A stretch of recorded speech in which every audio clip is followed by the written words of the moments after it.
Welcome, everybody, to the Will-O-Wisp Woods once again. We're happy to have you. I'm so glad that you follow the Will-O-Wisps, because now they've got another story for you. And as usual, this story includes fantasy, roleplay, drama, fear, anger, and a little bit of the tism. But it's okay, because it's all fun. And we're going to be rolling dice while doing it. So, episode 51 of the Journey of Grandiasha. Spicy.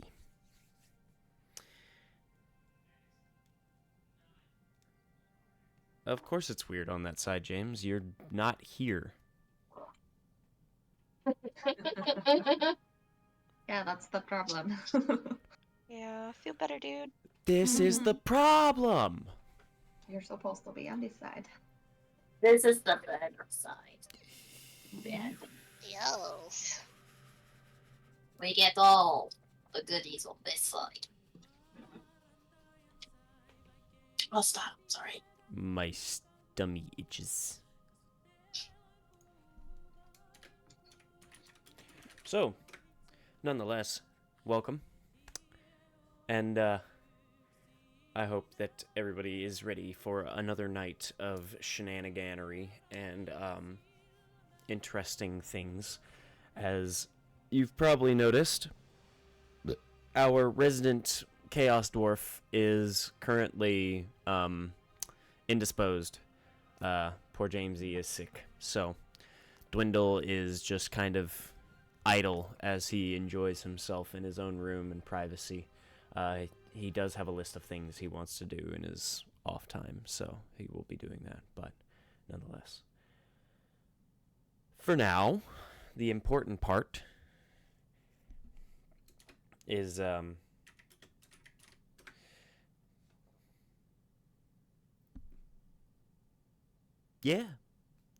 we begin episode 51 with our wonderful group finally in the wonderful city of crows. Now, having made their way to this wonderful city from a very long trip, they have found themselves set up in the fairy's wing after making their way around the city a little bit, gathering a little bit of information, cleaning off a putrid demon skull. And now they find themselves within a very well-kept and beautiful inn in the higher-end district of Crows. Every time. I'm never tired until I start streaming, and then I start talking, and I start to bore myself, and it just makes the brain go, time for nappies. It's relaxing.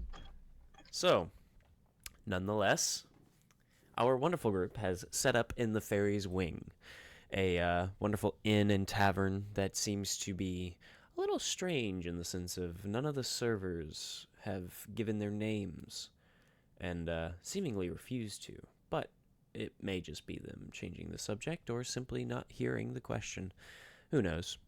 For now, though, the group has found themselves in their own rooms, enjoying themselves after getting settled in and enjoying their time off. I heard a horn. The balcony door is right there, so not bad. Somebody was upsetty that they got cut off. Well, drive better, stupid. Nonetheless, we begin the day after our group's long rest, after their relaxing evening, enjoying themselves, finding out things that they'd like to do in this inn and tavern. And of course, the next day comes with each of them in their rooms or wherever they wish to stay.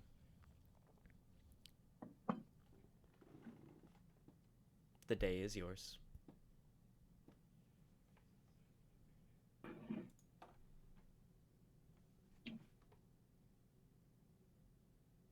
Why do we need to do it today? I do not remember. How early in the day is it?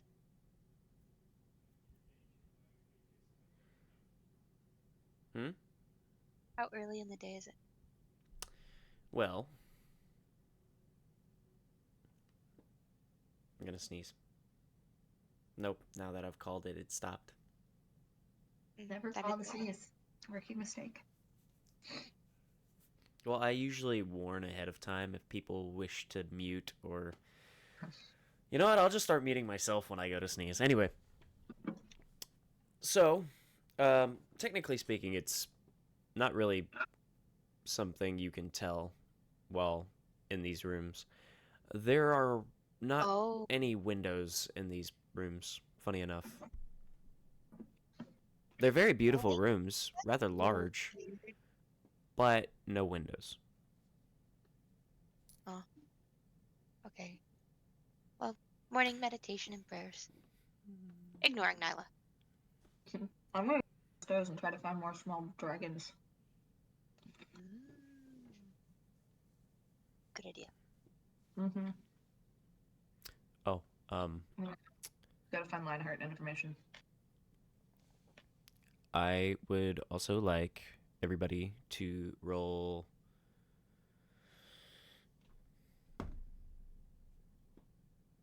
two d6s.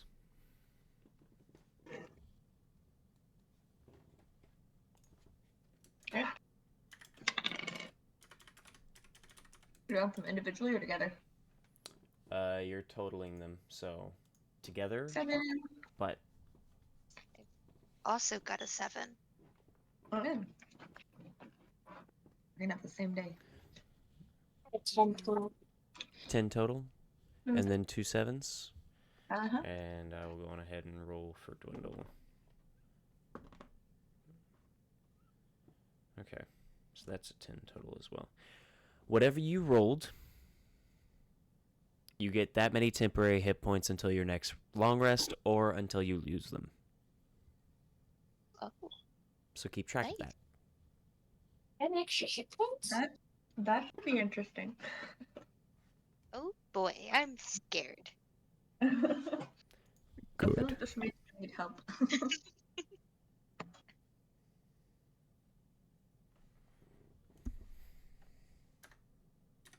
Wow, we should see this in more often. I know. Whew.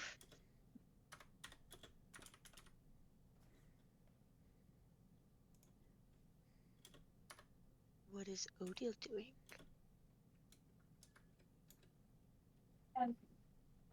She's just getting ready for this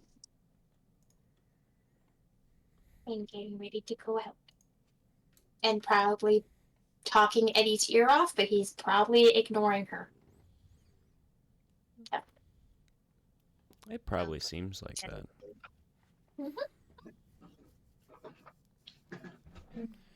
My music stopped again. I'm sad.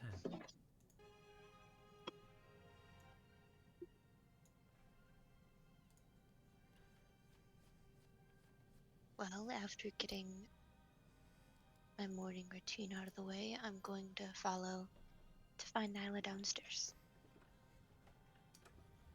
Have I found any more small dragons? You haven't found any. Can I ask somebody?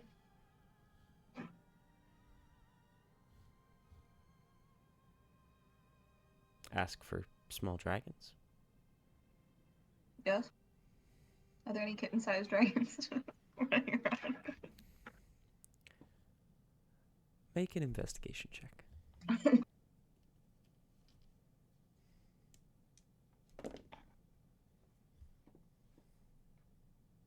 8. It seems most people find you rather strange for asking. That's But- fair. That's fair. But most of them aren't from here, and asking a little bit, make a perception check, because I'm pretty sure your passive is like ridiculously high for no reason. My passive is 16. Yes, it is. Mhm. Incredibly, unreasonably. That's only a 10 though, because I rolled a 4. A 10? Well. Uh-huh. I gotta get some new dice, apparently. Well, that's a 4 on my d20, so you can... Looking around, and specifically looking for, you know, cat and kitten-sized dragons. It's not difficult to find, as you can notice a few of them just kind of in the rafters, kind of just laying there, taking naps, or cleaning themselves, or tackling each other, or eating something. You're not entirely sure what one of them is eating, but it has a tail and it's moving. I'm assuming Gabriel's still on my shoulder as all this is happening too. Well, I'm gonna try to coax one of them over, and I'm assuming Garbodor's probably still hanging on my shoulder like he normally does. He is. I'm gonna try to gently catch one of these. Well, they're in the rafters, and this building is... This floor in the tavern area is rather tall. It's probably a good... close to 15 feet up. And then... I have wings. Yes, you She's do. got wings. Red Bull.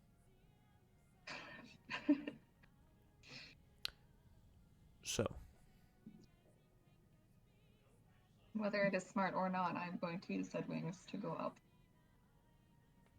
you definitely get some eyes turned towards you, as most people don't just sprout wings.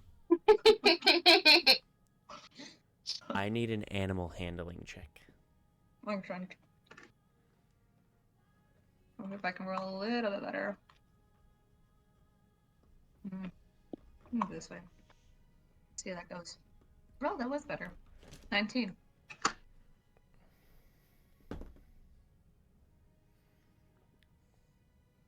Now you can roll a persuasion at advantage.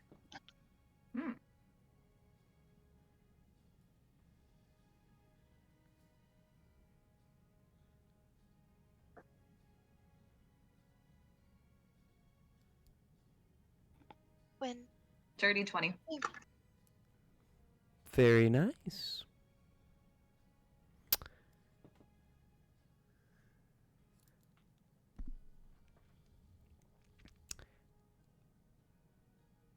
I just want it to be known that as you cook... I didn't just drop my dice tray. Stop looking at me. Anywho, before that anxiety strike, it didn't almost just happen again.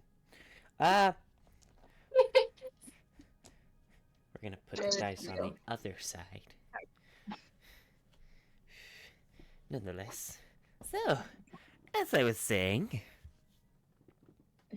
Bitch. Pause my music again. Stop that.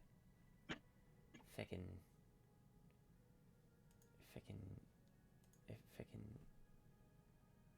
Oh, goodness.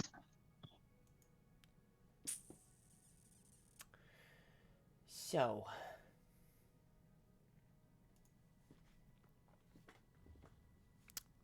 You begin coaxing this creature, trying to get its attention. And, as you do,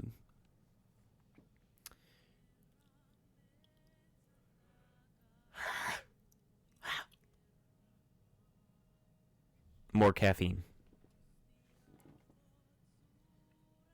Oh,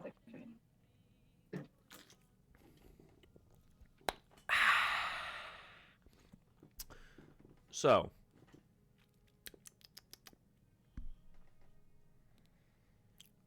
what was I saying? Oh! So, as you're coaxing this creature, and you're getting closer, and, sprouting wings. You hold out your hand and you gently try to bring its attention to you without causing any fear or a sudden movements of any kind. And you notice it stares at you almost like a cat.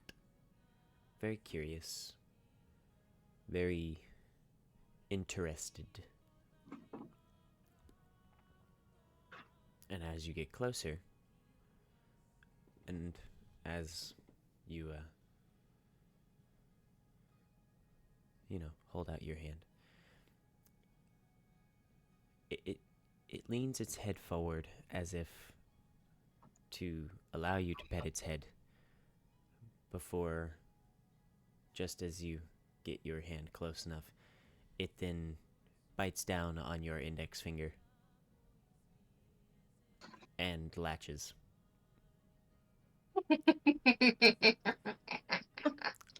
What's funny is it's not actually biting hard enough to hurt. However, you notice it's not letting go. Mhm. I'm like bring it into my other hand and try to like calm it down. Oh, it seems perfectly calm, and as you pull it away, you actually notice that it's like just dangling. Basically, it's like dead weighting itself, and it's just kind of hanging there. And as you shake your hand around and everything, it just kind of whips about and just kind of lets itself flail. And Oh, then, I was gonna put it gently into my other hand to loosen the pressure on that other hand instead of like flipping it around. as you lay it in your hand, you notice it's almost like a coil of rope. It just kind of allows its body to just kind of slink where it wants to, but it does not let go. It's just kind of staring at you the entire time it's doing this. Is that a Chinese finger trap? Basically, but you can feel it breathing on you. And it's adorable. Uh-huh. I'm gonna let it be there. I'm gonna pet it.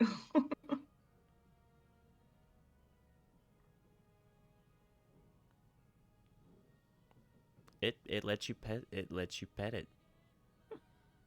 I'm like cupped in both hands. Okay, there we go. Yeah. Okay. I'm like trying to figure out the. Either that or like.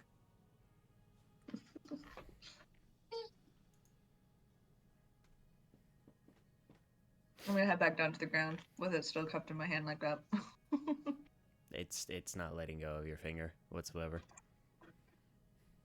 It Okay, is. Governor, looks like we got another friend.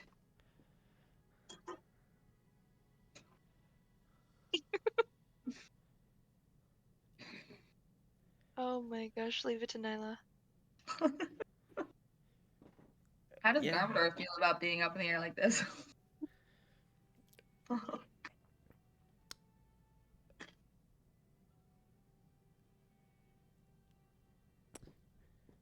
Roll an insight check. I'm sorry. Well, digital dice are treating me way better than my physical ones tonight, so I'm gonna keep doing that. Yeah. Okay. Wow. Of course. I shouldn't have said that. That was a 5. Well, Poor fool. when your wings sprouted, he seemed a little, surprised. And then you went up, and you're not entirely sure what feelings he had after that. However, you do know that he is wrapped around your neck, like almost like a flowery choker now. And he also appears to not be letting go. You're relatively sure he actually enjoyed the ride.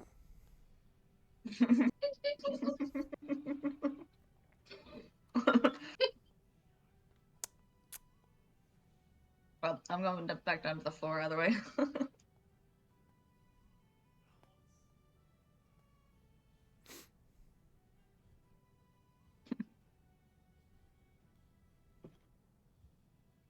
I'm assuming May is coming down around this time. I do Yeah. not control your characters. I'm gonna let May come down around this time. Yeah, by now May comes down the stairs, just looking around, seeing if Nyla's anywhere near. And I feel like she came down right as you came down, from the Mhm. rafters. Uh-huh. Is that a dress on your Uh-huh. finger? Yeah. Where did you? Didn't they disappear? They're up there. And I'll look up. How many are there up there? So funny enough, in this place, looking around, there are a number of them. Oh, really? Okay. Do you want me to see if I can get on you? I'm okay. Thank you, though. This one seems rather attached to me at this point. Okay, May's just gonna keep looking up at the ceiling in awe. Now, what's I- funny is these little things, they genuinely have like butterfly wings, some of them. Others have like moth wings. Some have like dragonfly wings. But all of them are multicolored, like really pretty colors. But they all look different in their own little ways. However, they all look almost similar. You could tell that they're the same species, but not like. It looks like they come from like different areas almost. You can't really tell though. It's very interesting. I wish Discord would stop.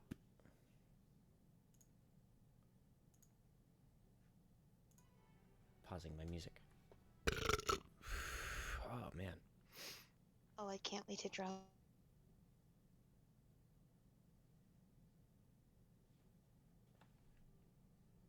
And after getting a really good glimpse of them, she's gonna come over and look at the one on your finger. Does that hurt? I'm not trying to get it off, but like, it's fine for now at least. And I'm gonna pet it. It's like back, like not its wings. I'm not gonna touch its wings, but Oh, how are you doing, Garbodor? Gabador is not letting go. What was that funny? Gabador is not letting go. Okay. You okay?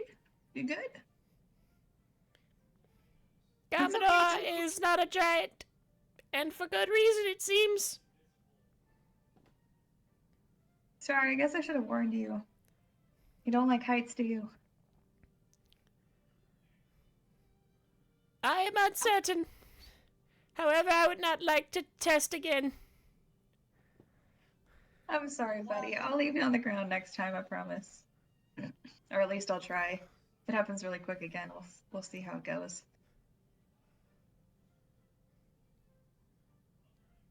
But if something like this happens again, I'll leave you on the ground, I promise. If it's in combat, then I'm gonna protect you.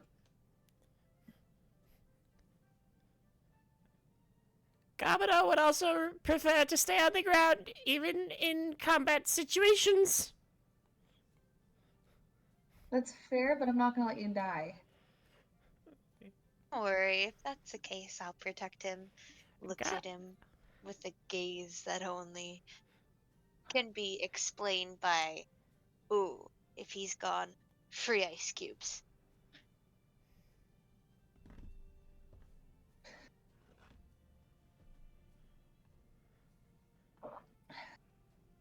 Gabador is just going to stay here. So the way he has himself held basically is like his little hand leaves are holding onto his little feet leaves, and he's just kind of wrapped around. His arm leaves around his feet. Oh. Oh. Cute Garmador. I was gonna hold the one creature in the one hand and then give him a little pat.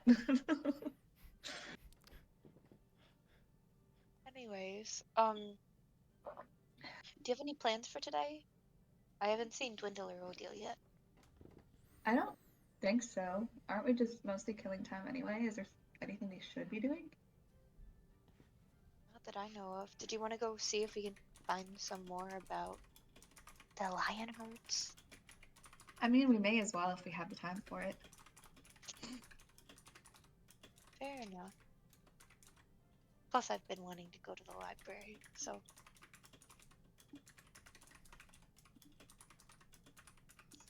What time is it, anyways? Like, this place has no light whatsoever. I know, it's really weird. Maybe we should go outside and see kind of where we're at. Feels like it should be morning, but yeah, it's really weird. Yeah. Are you gonna leave that here? The points of the I was dragon.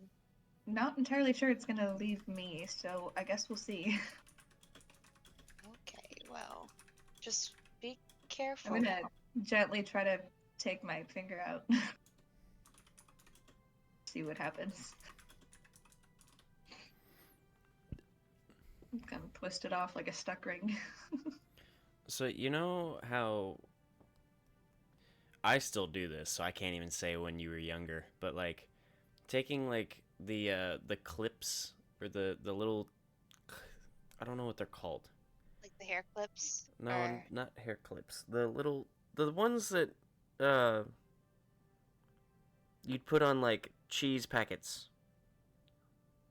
Yeah, The little yeah. clippies. kitchen clips. Yeah, the kitchen clips. You know the feeling of putting one of those on the end of your finger and just kind of letting it go? That's how that feels. And trying to pull the dragon off is like pulling one of those, but very slowly, and it's fighting. I'm also gonna try to do the Chinese finger trap and like push it in a little bit more and then pull. Oh, you immediately hear a gag and it releases.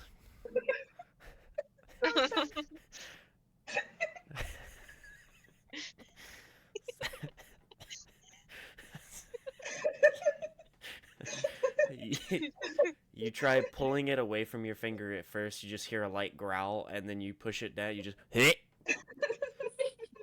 and then it releases immediately. Your finger comes out, and it's a little slimy now, but then you immediately hear like tiny coughing. I am so sorry.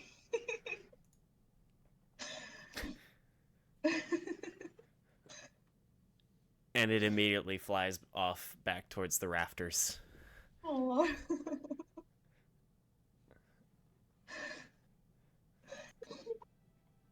I did not think that went through. You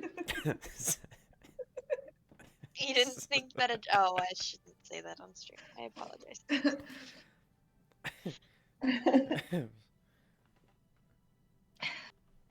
That's one way to do it. It ain't no deep throat dragon, I can tell you that. Nope.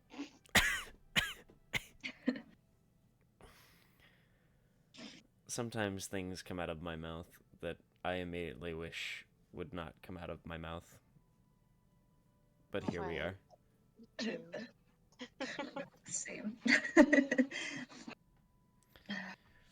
do that a lot. Any hoozle.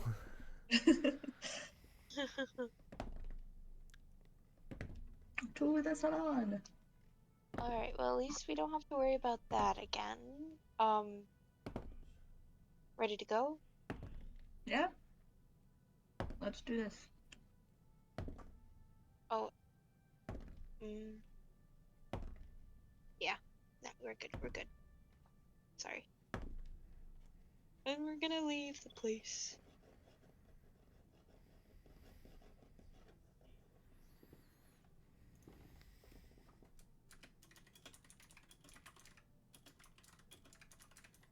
And where would you two like to go?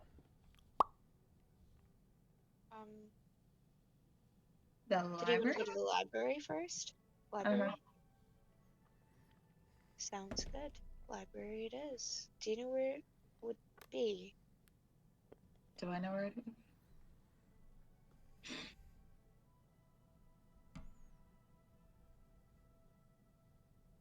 You were I mean, told that the Royal Library in Freyant would have much more information on Eddie's family. Yeah, we're stuck here for now, so we figure we may as well go and see what's there. The libraries here, you're not entirely sure how many there are. It is a small city. So, if you would like, you can roll an investigation or you can roll 2 separate investigations or one at advantage.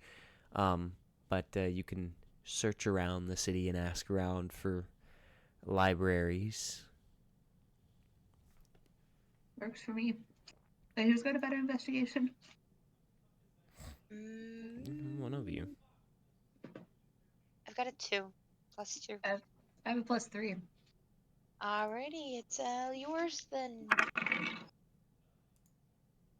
I need to stop rolling tonight. 6. Okay, one more time. Nope, I rolled a 2 and a 3. Oh, oof. Yep. Yep.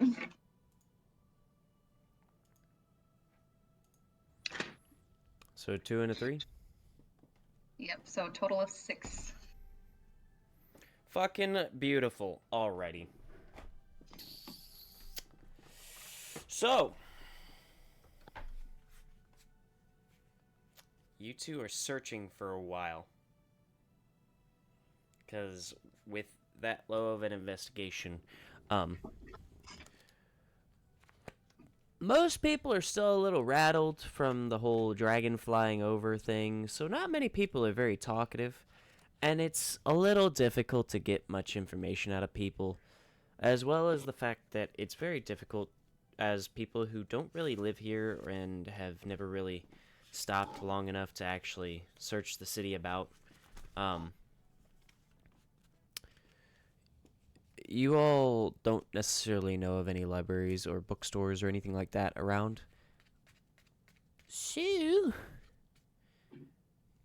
you find yourselves kind of aimlessly wandering.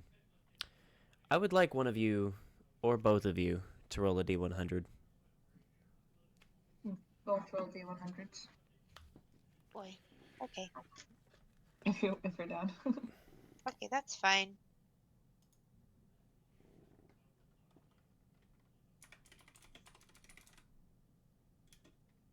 Oh no. Oh no.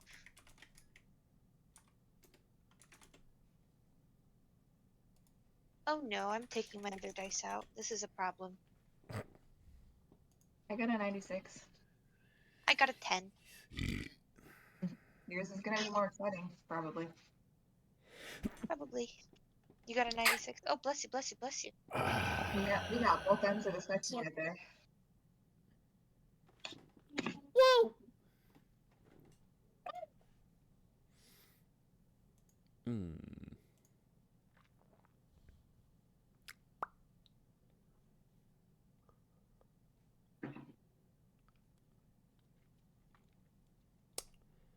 Oh, I also need Odile. While you're not doing anything, would you be so kind as to roll a d100 for me? Okay.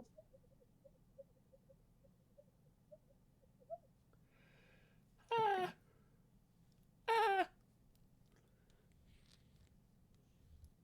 11. Yeah, you got a huh? 11. That So not only What year?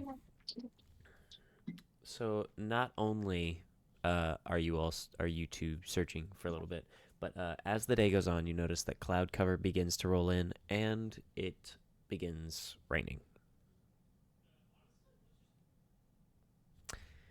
It's slow at first, but it's starting to pour.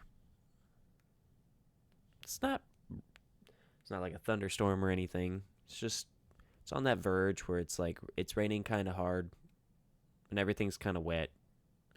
But it's not necessarily like, oh man, I need to get inside before I get struck by lightning or anything like that. Yet. Oh boy. do Okay. you find a place to hang out until this blows over? I think so. Might as well be safe. I'm sorry. Mm-hmm. Any cool shops or anything around? Anything that looks public.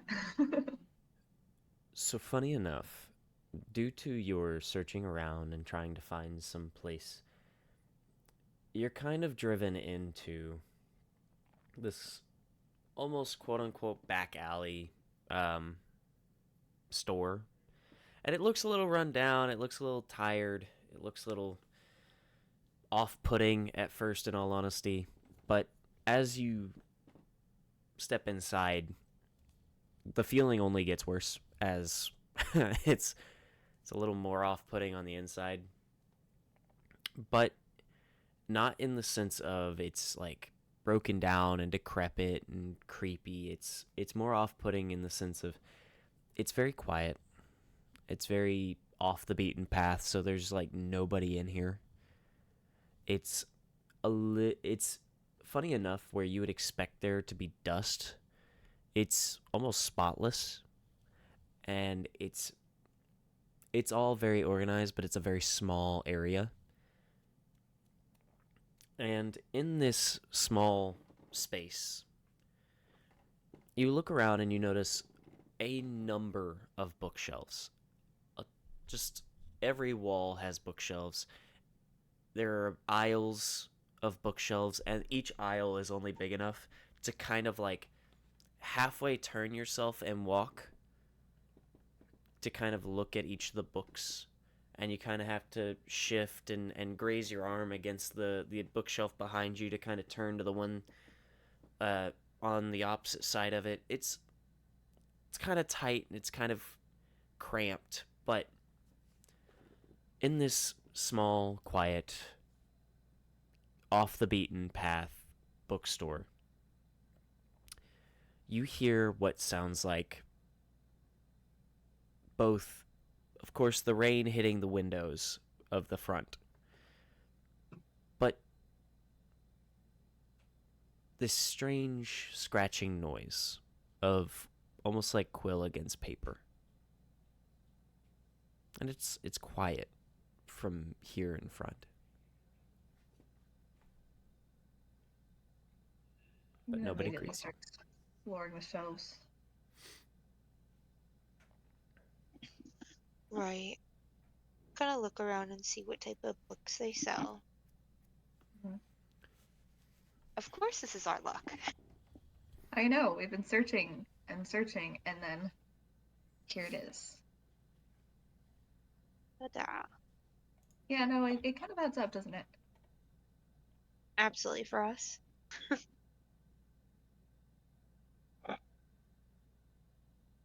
When have we ever come around something straightforward? Very true. Very, very true. Who do you think owns this? It's kind of, I don't know.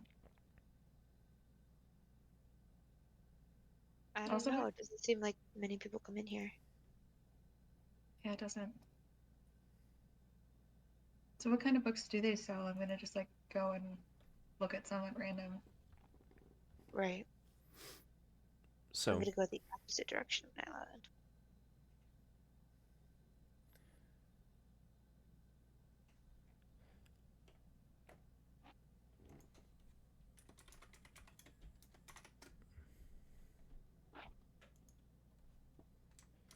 so as you kind of look around and you kind of speak amongst yourselves, you hear the scritching noise kind of slow, stop entirely, continue, and then as you speak again, it stops.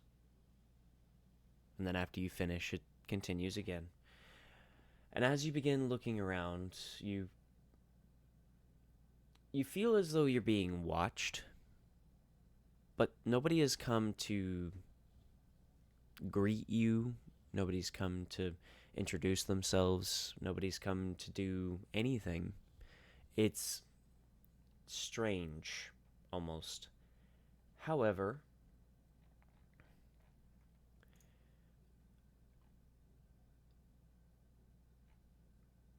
as you both begin your searching, you notice that this cramped space, as you search, all of these books range from new and almost like freshly written to so old that the leather cover is faded and unreadable, and it becomes more and more difficult to even understand what some of these books are, because some of them are written in such strange languages that it's almost impossible to understand what they're saying. And then other ones are just unreadable because the ink has worn and run and aged and faded, and the pages are basically falling out. And yet some of them are brand new, as if somebody had just written them and just placed them on the shelf. However, you notice that as you search this space and you get further down these shelves, this old paper smell that fills this space assaults your noses as the ink and the parchment and that old leather rubbing against old leather begins to fill all of your senses. You can hear the scritching beginning to get a little louder as you get further in, just kind of searching. And each of the books are all over the place. There doesn't seem to be an actual organization to this place at all. You'll have a book about how to cook different meats right next to a book about ancient history of murderers within the kingdoms and famous actors and actresses and playwrights.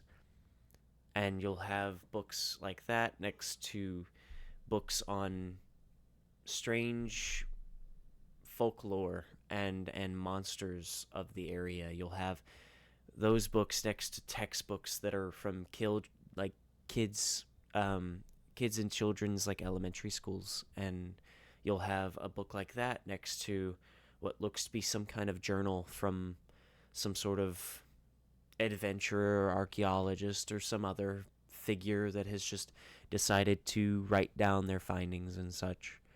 And these books are so scattered and all over the place that it's almost impossible to find any kind of semblance of what it is that one may be searching for, unless they genuinely were to look through each and every shelf and each and every name and then figure out what each and every book is about.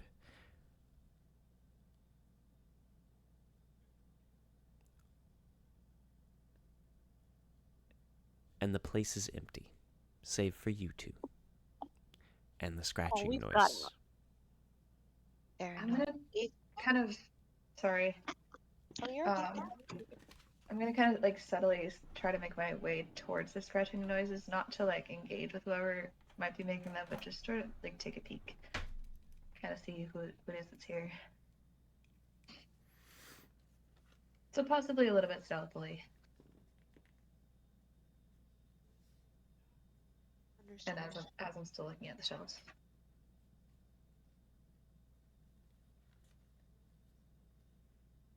Well, we've got a lot of time to kill. So It's I'm true. gonna start looking through almost every book that I can, because I wanna find a book on dragons. Mm. So Nyla, Mhm. firstly, I would like a stealth check.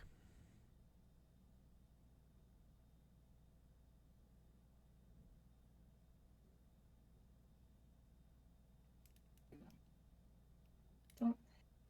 11. 11. Okay. I've rolled one thing above a 5. And I would like a perception check.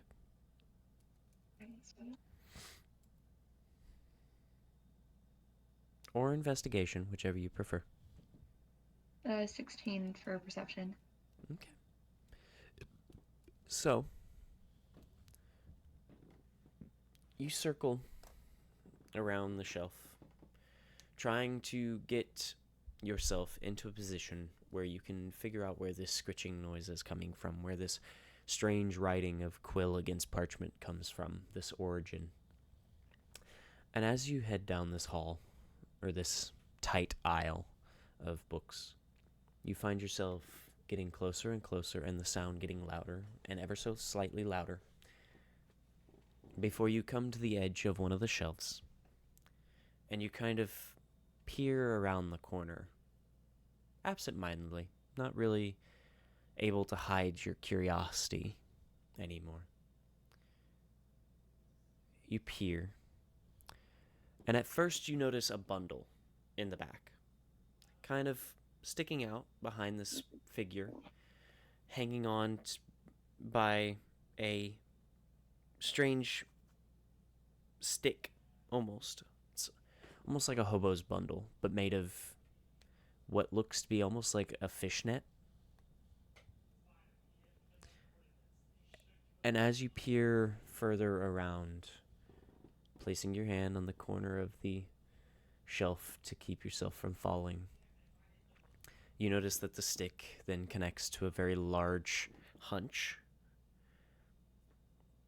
And behind the hunch, there is a tail that is long and almost like rat-like, before at the very end there's a tuft of fur that goes out, and it slowly sways back and forth, almost like a one of the tempo things, a metronome. It swings back and forth almost like a metronome, but slowly. You can physically feel each moment waiting as this tail chooses one side, then moves to the other, and then sits there, and then finally moves to the other. And it does this over and over again.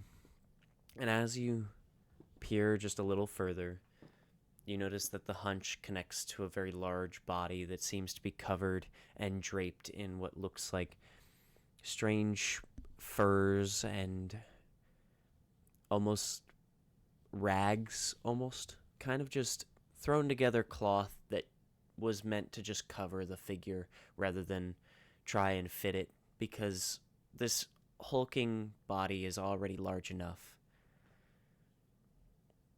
And as you peer even further, you notice that the hunch connects to what looks to be a neck and a face. This very thick neck protrudes out into what looks like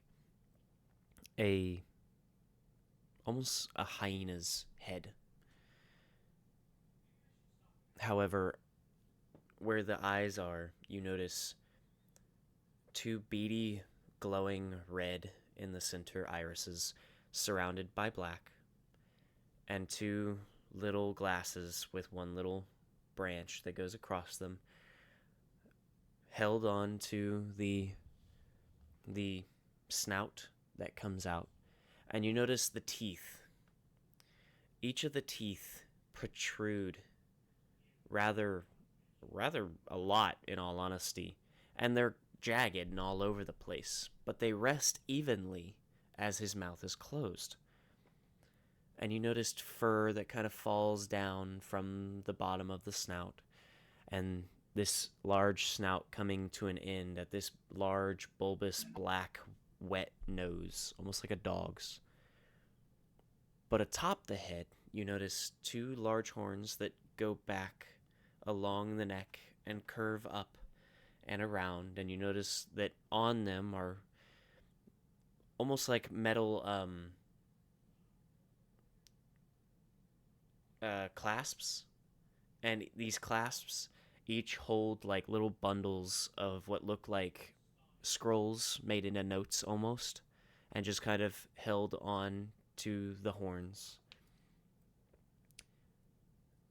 And you notice a number of them also around this creature's neck, but smaller, and you notice each clasp has different quills instead.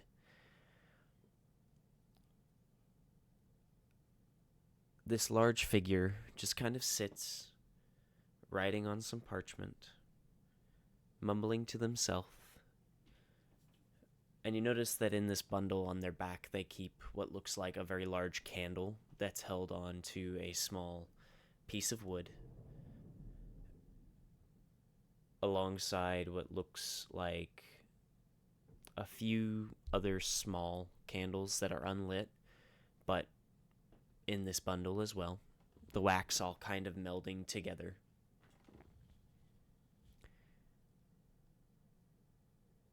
And you notice them seemingly not paying any attention to you.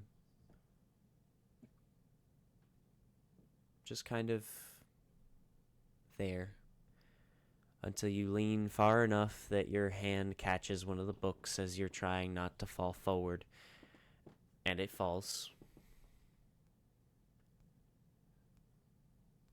And you just hear, oh, hold on. And they reach out this long, gangly arm that is just covered in fur. And you notice these, what would normally be like bracers, they have been almost they've been modified to hold what looks like charcoal pieces. And it comes to a wrist that comes to a large hand, and in the middle of its palm is a large, almost like dog paw like pad, which goes into then 4 long gangly fingers that come to long claws, and the index claw just kind of points at the book as it's falling and goes, no, no, no, back where you were. And the book stops as it falls and then slowly floats back up to its spot that it was in, placing itself. And then he seems to just put his arm back down onto the table and continue his writing.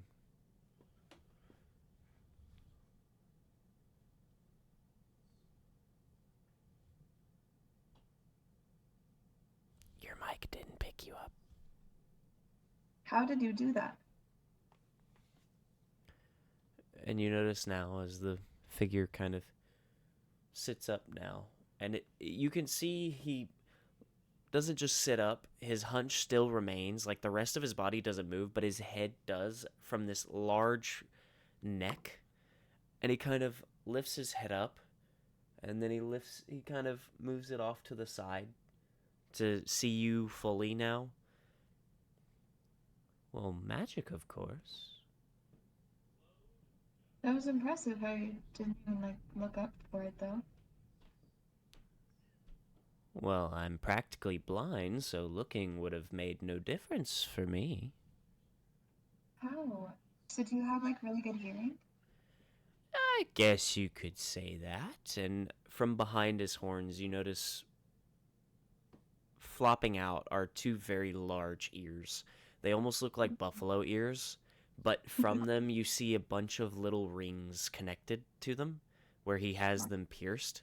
And each of these little piercings have different sized, almost like little scroll holders where you can roll up parchment or paper and then stick it inside. And he's just got a bunch of these of different sizes and thicknesses just hanging from his ears. It's still really impressive.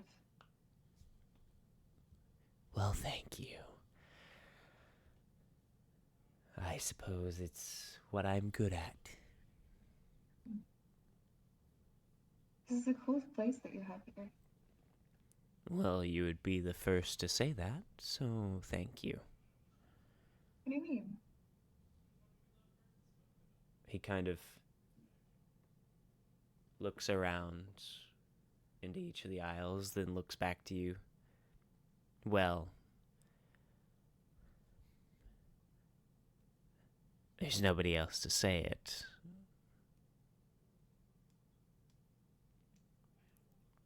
And this place is still rather small. May can hear this conversation going on. Seems rather surprising. If she can hear it, she's just gonna be peeking from down the aisles as she's looking. You see this hulking creature.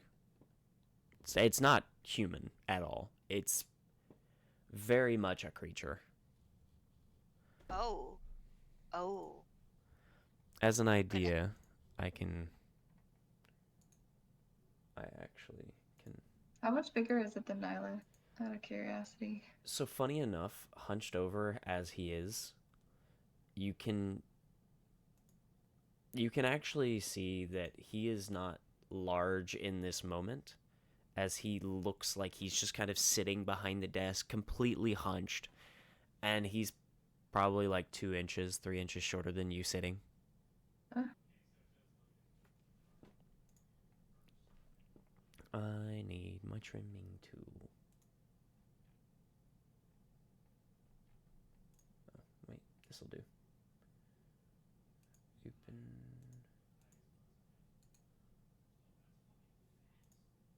Copy.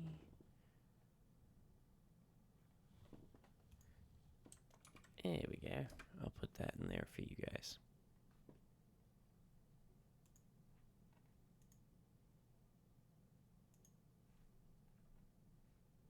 I like this Ooh. guy. He seems really cool. Uh-huh. Really scary, but really cool. It's surprising to me that more people aren't here. This seems like a great place. Really disorganized. You have a very interesting sense of great. I'd be terrified to see what your sense of wonderful or amazing is. Why? He then motions around with the same gangly hand he caught the book with. Well, you just called all of this great. Well, it's my kind of place, I guess. Maybe I don't have the same taste as everyone, I guess. I suppose you're correct. Do you happen to know, do you have any books about the family called Lionheart? It feels like a long shot, but you seem like you would know. You notice as he kind of leans back and his neck kind of stretches out again as he looks off towards the ceiling. He brings his claw up to his chin, just kind of scratches himself before it then goes up to behind his ear. And he starts to scratch a little faster, and you can hear thumping behind the desk. Before he then pops his finger away. Oh. One of the ancient noble families. Yeah, that's the one. Well, that depends, I suppose.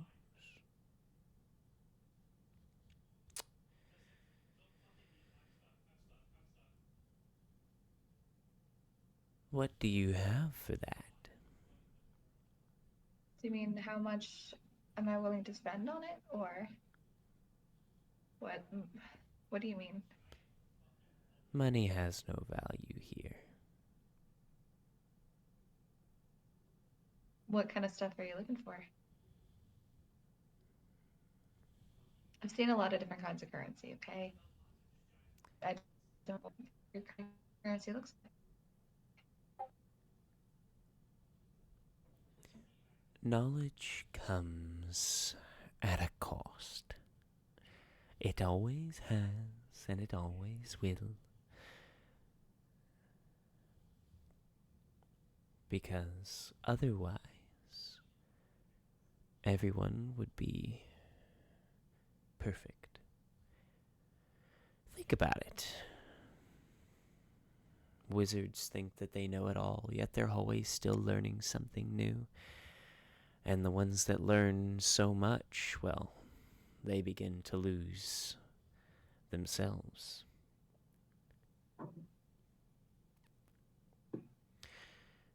You see, the cost of knowledge, it's not material. I have never believed in the material. Materialistic things mean very little to me. But knowledge, knowledge is delicious. But Always seen the cost of the physical knowledge to be physical currency, but the mental to be either time or innocence, or both. physical knowledge becomes mental as you read it and process. It's But true, but it's more of a carrier. nonetheless, I believe in trading. The question is, what are you willing to spend? What are you willing to give to receive? I still don't know what you want, though. What do you want? I can't promise it, but it would be helpful to know. He smiles. If you know not what you wish to give, then you know not the knowledge you seek.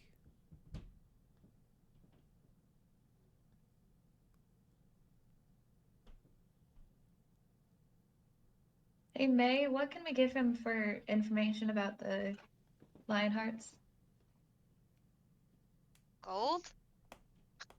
That's what I thought too, but apparently that's not helpful. Oh. I don't know what he wants. I can give you He's gonna time if come that's up. helpful. You're going to give me time? Like, if you want a favor, I can spend some of my time doing so. Favors are Within, acceptable. yeah, within reason, obviously. I'm not going to assassinate someone for you. But Oh, come now. I don't seem that shady, do I? you never know. A little bit. Fair enough. But no, nonetheless.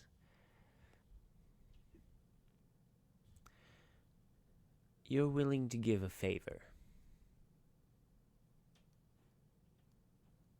I would like to know what kind of favor ahead of time, or at least to have some limitations that I'm allowed to say no to, I guess. Of course, you can set any limitation you like. But I have to do it ahead of time? Is that what you're saying? You'd have to set those limitations at the time of signing the contract. Well, it has to be during the time that we're in this city. It can't delay us.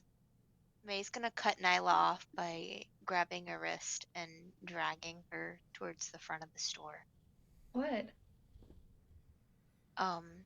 And like speaking in hushed tones, Nyla, Yes? I'm getting a really bad feeling about this. I don't think this is a good idea. We could always go to Friend. This guy seems really sketchy. I mean, I'm willing to do something for it, but he's not non-sketchy, you're not wrong.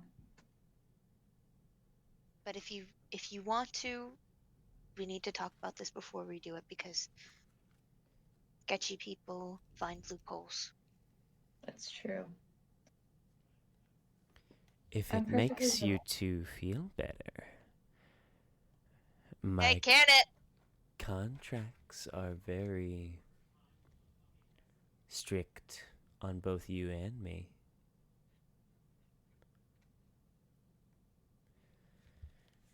Now, the strange part of his voice is that you no longer hear it coming from him. Oh. You hear it Oh. coming from the books around you. Oh.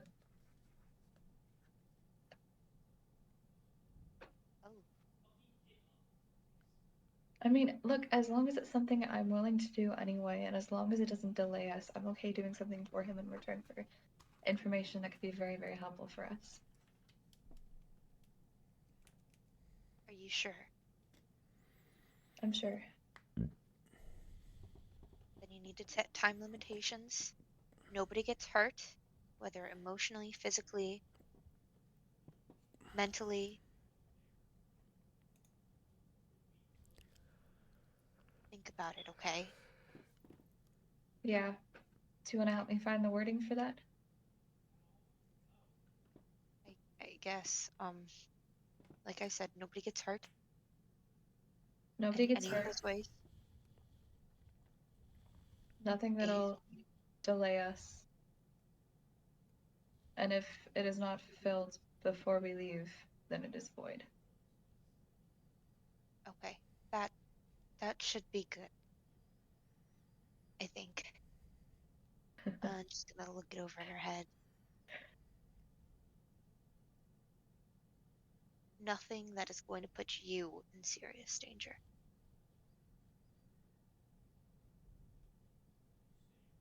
Nothing that is going to get any of us hurt or put into serious danger. Nothing that is going to delay us from leaving on time, and if it is not done before this deadline, we're not coming back for it. I'm okay with that. Sounds good. You heard that? She's gonna look towards the books. Is that enough for you? You just hear scratching once again from the parchment at the desk that you two had left behind. Guess we make our way back. Yeah, I'm gonna go back and repeat these terms. Mae's just gonna sit there with their arms crossed like a guard dog. Now, I will say that only one of you is giving such a favor. His two eyes, both of the bright red pupils, kind of jumping from Nyla to May, then back to Nyla.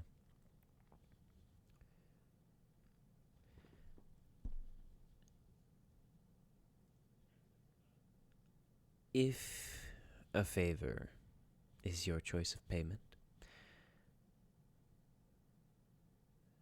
then I will give you the information and knowledge that you seek. Oh shit! Oh, sorry.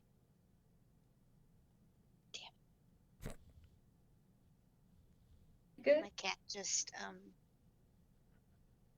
knocked things off of my desk. Did anything break? Okay. My heart. Was it a There was drink? a drink on the counter. Yeah, it was Yep. a drink. I'm here. I'm just gonna mute for a minute because I have to clean.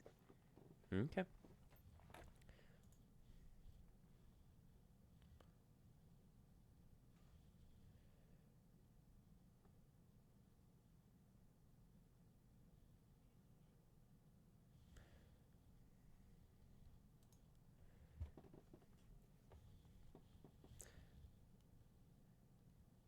You see, favors are helpful. Very, very helpful. Especially for somebody like me. I can't openly go out and do things, as I'm certain you all can clearly see. I make people nervous. However, a favor. I'm willing to accept this favor as cost of the knowledge. However,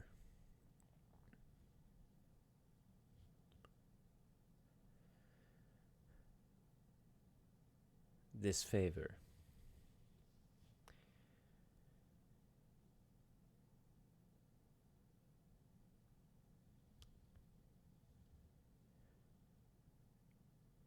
I will not ask you to harm anyone or harm yourselves or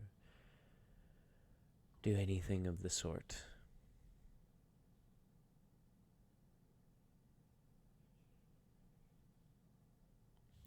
However,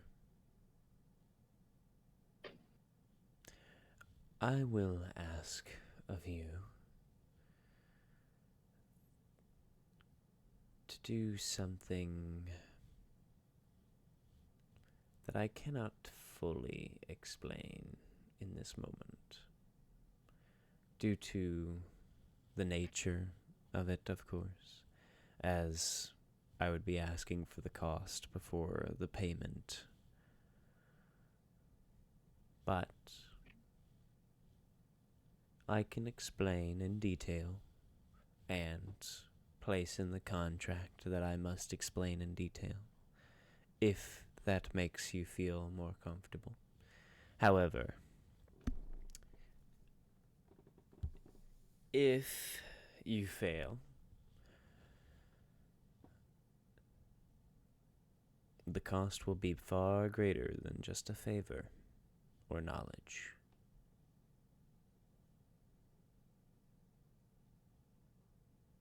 And Well- if I'm lying, the cost will be just as great. What cost are we talking about here? And how likely are we to fail? Well, that completely depends on you.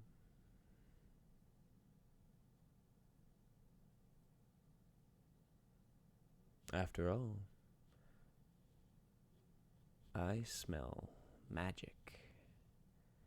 And with magic comes great things, of course. Bad things, good things, great things nonetheless.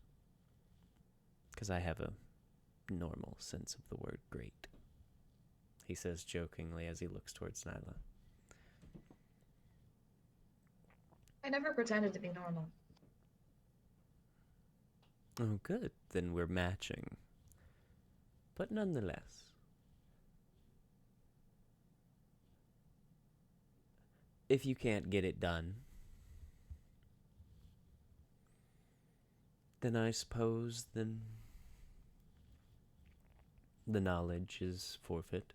But if you do get it done, then not only will you have the knowledge, but you will have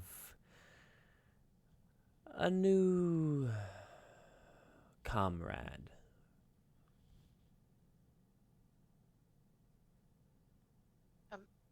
I want it put in the contract though, that if there do have to be consequences, if I do fail, that those are on me and me alone. You are the one signing the contract, yes. Also, what comrade? How severe of consequences are there going to be?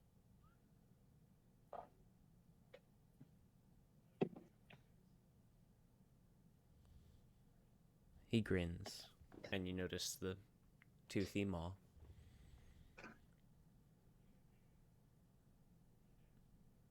I've been writing up a contract for you since before you came in. If you'd like, you can see it. I would. Beautiful.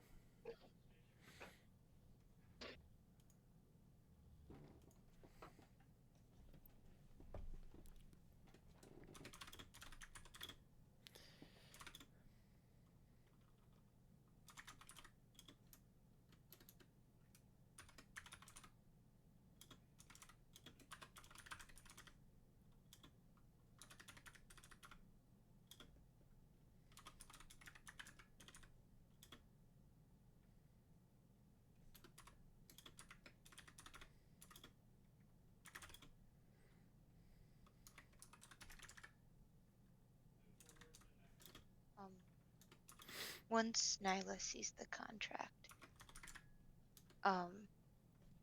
May's gonna reach for it as well. I was gonna hold it back just for a little bit as she reads.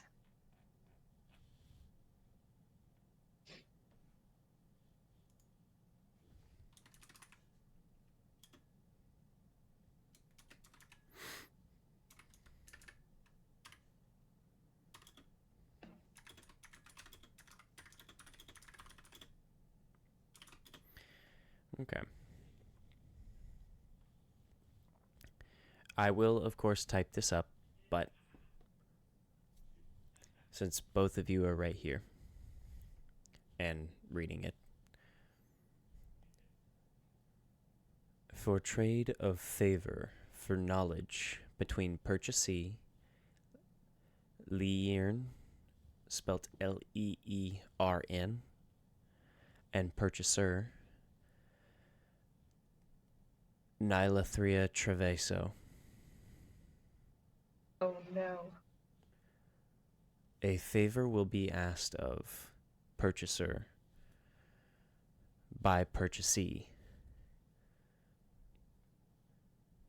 that must remain within the time limit of their stay within the city and harm no one humanoid, including but not exclusive to purchaser, their group, beings of the city, or themselves. This favor must be completed for purchaser to then receive said knowledge from purchasee. Purchasee may not lie, cheat, steal, and purchaser may not lie, cheat, or steal from the opposing party.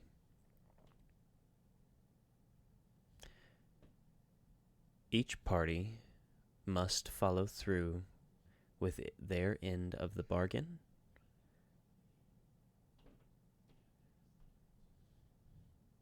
or neither party profits. If purchasee is lied to, cheated, stolen from, or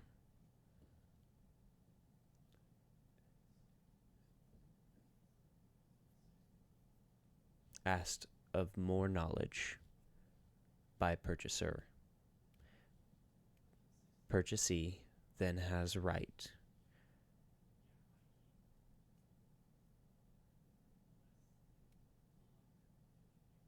to purchaser.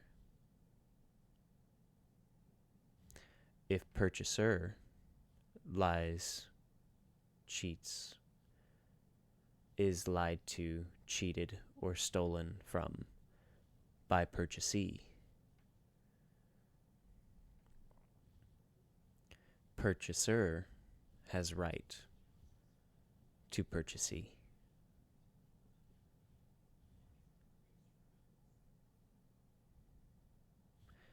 This is not limited to or exclusive of any and all material wealth, mental wealth, intellectual wealth, proprietal wealth, or knowledge.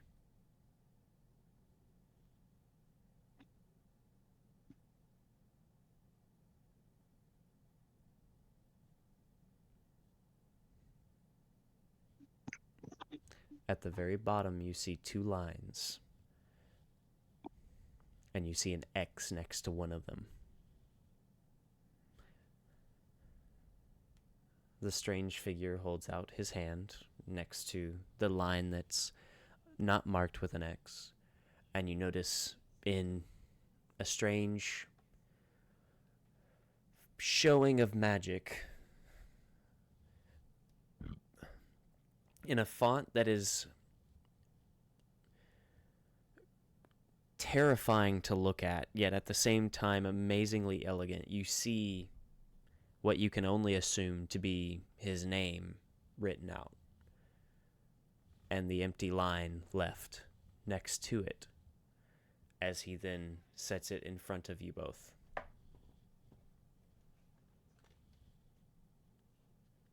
How do you know my name? I don't tell anyone my name.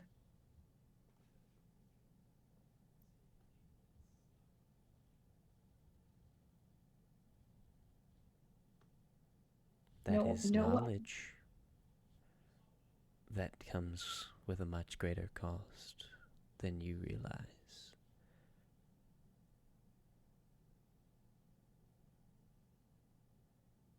Are you sure that you would like to ask that question? Because I can always write up another contract. What would that one cost? Much more than you have. As they're talking, May's going to be reading the contract.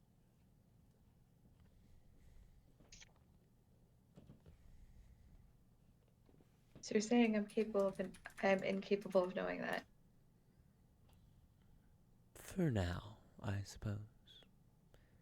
But then again, there are a few things like that that are close to you, or seemingly closed off to the rest of the world, that I already know simply due to my nature.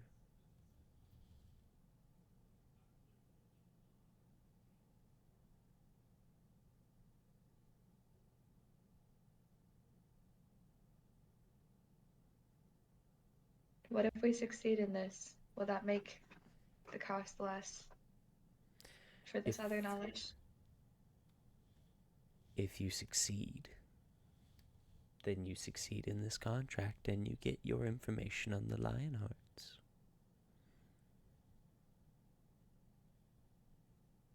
Nyla, Will it earn any favors or anything to make the cost less of it?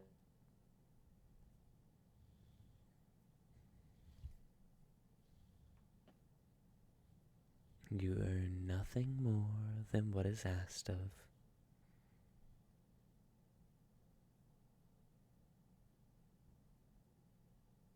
You see, I am very fair. Very fair in the sense of I give you what you give me. One contract for one purchase. And every purchase has a cost. Every cost is different. As I said, if you complete this, then you have a new comrade. After all, I'm always moving around. Who knows?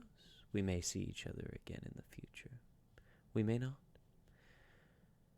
But for now, you do get information on the Lionhearts as you asked, using this contract.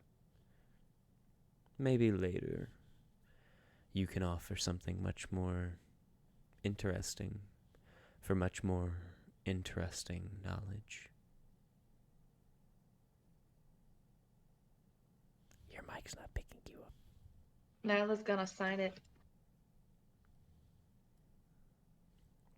As you sign it, you notice that the ink behind the quill as you write it glows for a moment until your signature is written out, however much you're wanting to write. They both glow for a moment before the entire parchment rolls up and then lights on fire, disappearing into nothingness in his palm. As you see his large maw grin and smile once again, his tail now picking up pace from such a long, long time to ever so slightly less time between each swish and flick. My necklace is fucking up. There we go.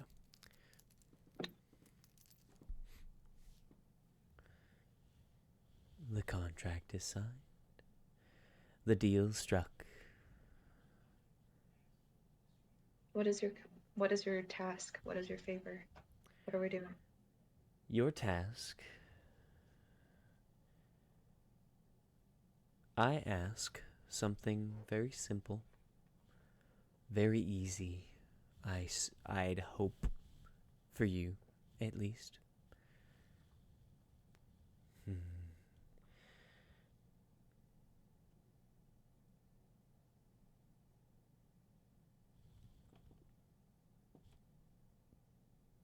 There's a problem within crows, and I can smell it.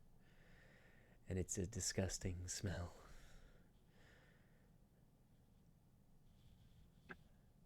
You see,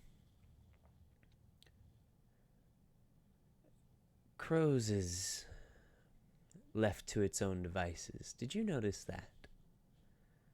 Did you notice that crows has been completely untouched?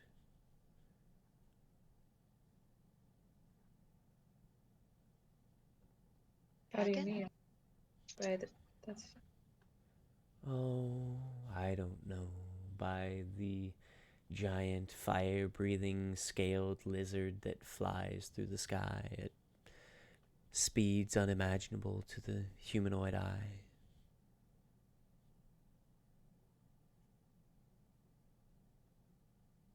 Did you notice that it's untouched? yes. Do you know why?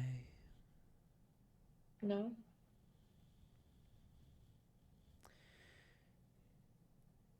I have need of some competition, I guess you could say, taken care of.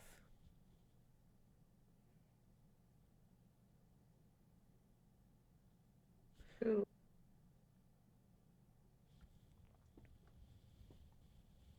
And how? How is simple. I want you to kill them. What? He grins. Confused, aren't you? It's not a humanoid, is it? Ah, smart. Damn it, loopholes.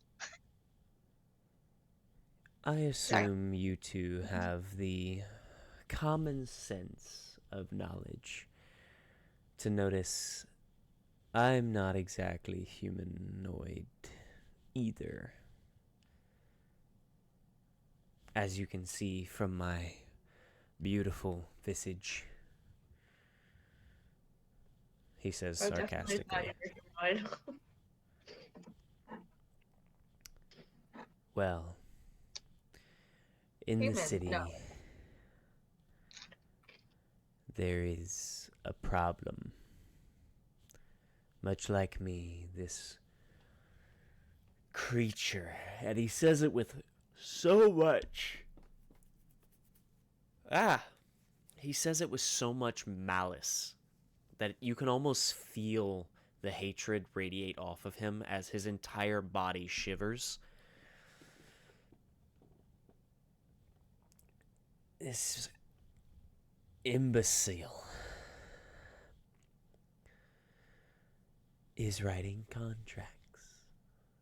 And of course, he's following through on them, and he's holding up his end of the bargain. But, much like you had assumed, loopholes exist in every deal. You can't get rid of them, no matter what you do. I try to be very honest with my... Fuck! I try to be very honest with my deals. And of course, it's for a reason.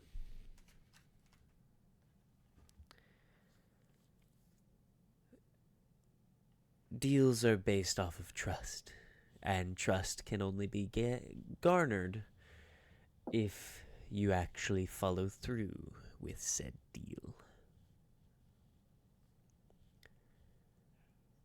My honesty is a reflection of that want, because with that want comes more deals to be made. After all, you'll be back more than likely for more information sooner or later. But this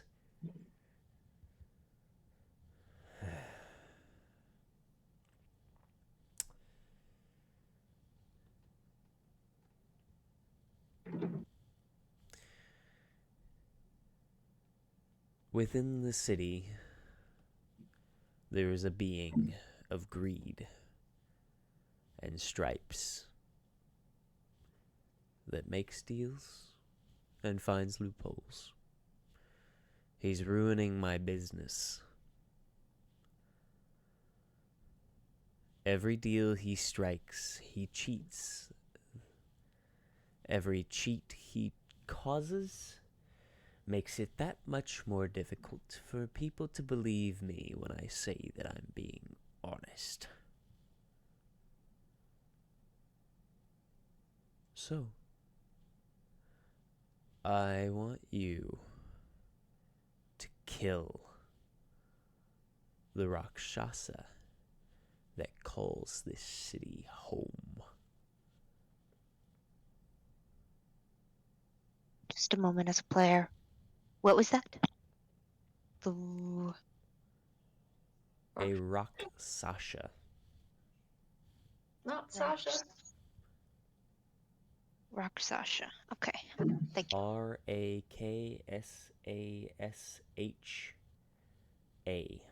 Rakshasha. Okay.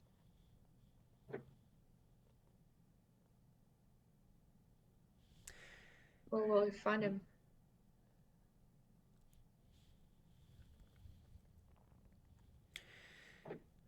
Due to the nature of this favor, though I normally would ask that you give me some sort of payment for favors and knowledge.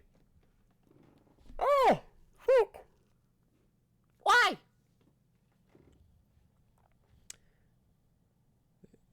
This knowledge I will gift to you. I'm uncertain where he keeps himself exactly. However, these devils, demons, these creatures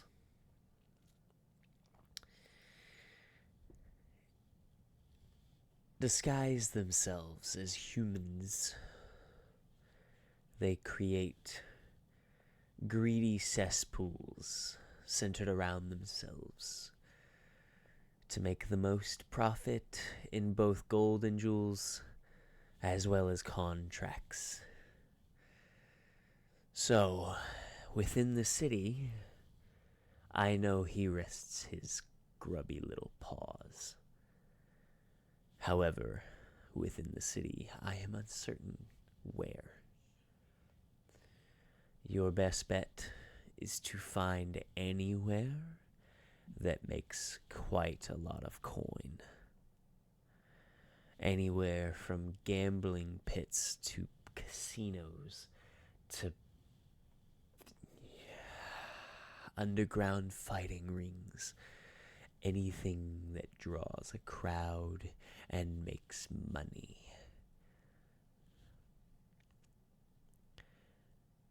He will wish to swim in it.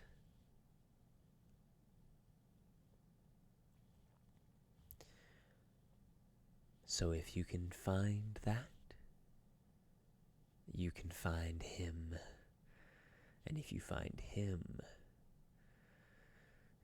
kill him and send him back to hell.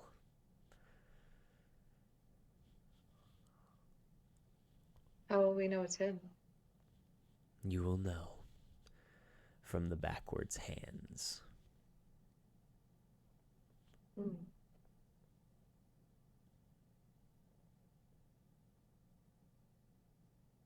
Backwards hands, huh?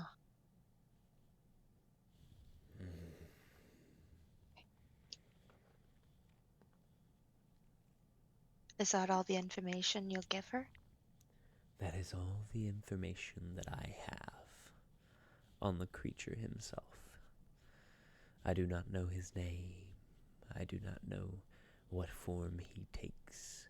I just know that he is causing me problems for business. And I need this business. So, I ask that you take care of him and get rid of him. Alright, work on it. If you We complete it, then please feel free to return. You may not know it, but you will find your way back. As for the knowledge that you asked for, you will receive it once you finish the task. I know that you had set a time limit on my favor. However, I will not set a time limit on this favor.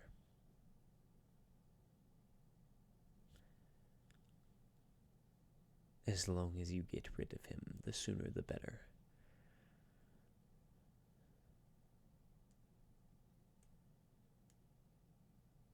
I will, however, give you a word of warning. Do not underestimate them. They are strong creatures, though weak. They are strong. You will understand what I mean when you face off against them. Do not go in headlong expecting good results, because between a humanoid at least, and a devil, the flames of hell will only lick your skin.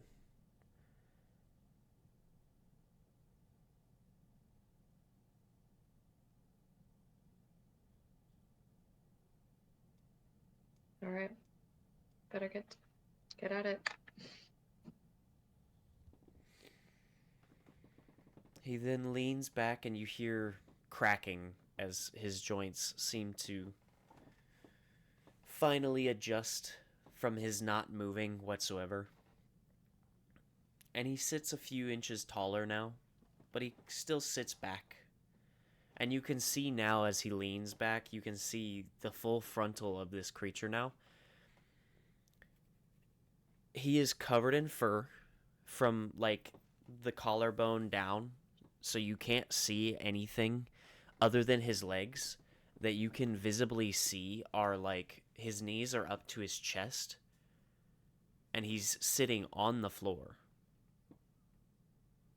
as his long, gangly but muscled legs are just kind of pulled up against his chest, so his the back of, or the top of his thighs are running up his torso, and you can see his feet behind the desk are just almost like long rat's feet mixed with like dog feet with just long claws. And it's the strangest thing. It is the strangest looking creature. But along his body, you can see different little rings wrapped around fur, almost like how you'll see some dwarves have gold rings to hold their beards braided in certain ways. He has not gold rings, but rings that wrap around different parts of his fur, and each one holds another string of just scrolls and parchment that looks very similar to the one that you just signed. They're all contracts. Well, I think it's best we go figure this agree. out. And question, just from what I've read before, would I know anything about Rakshasha? And or would we have seen anything in our previous time in the city that would give us a clue where to find him? Thinking back at it. No to both of them. I did read the book about the demons, though. You did. Roll a Uh-huh. d100 for me. All right.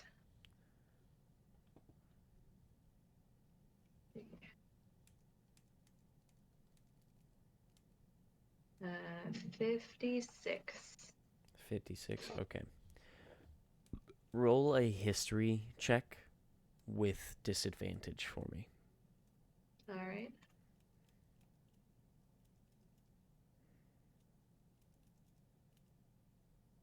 $13. Sadly, even reading the Book of Demons that you had gotten your hands on,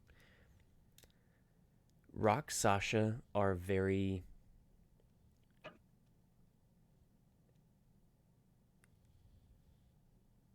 difficult creatures. They're very well known for being able to blend in so well that it's almost impossible to tell that they're even among you until they have gone and left nothing but a wake of chaos behind them.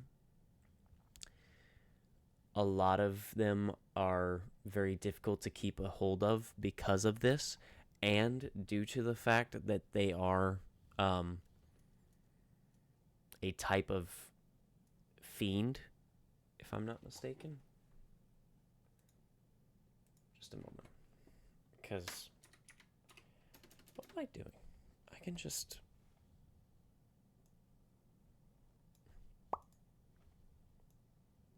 Because I'm a DM, and I have my own little note section in Discord.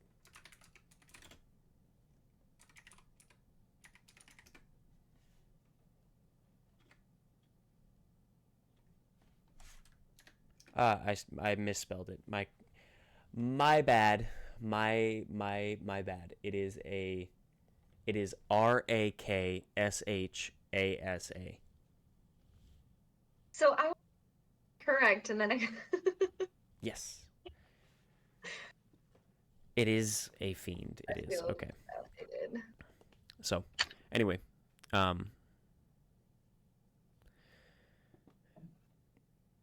due to its nature as a fiend, it is very, very tricky, and it is almost unknown entirely due to the fact that it is very, very difficult to even track one down, let alone track it down long enough to catch it and study it, due to the fact that they are intelligent creatures. Like, they are genuinely sentient fiends that make deals and, from what you have heard, make contracts and are very greedy.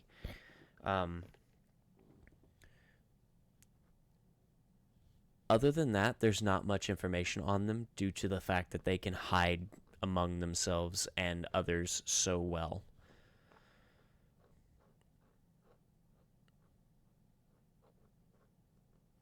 No worries.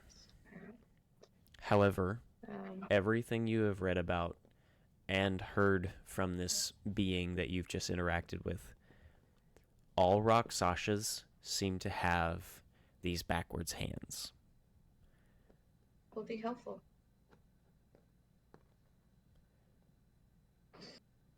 All right. Do we know any places that can that have a lot of money coming in and going out and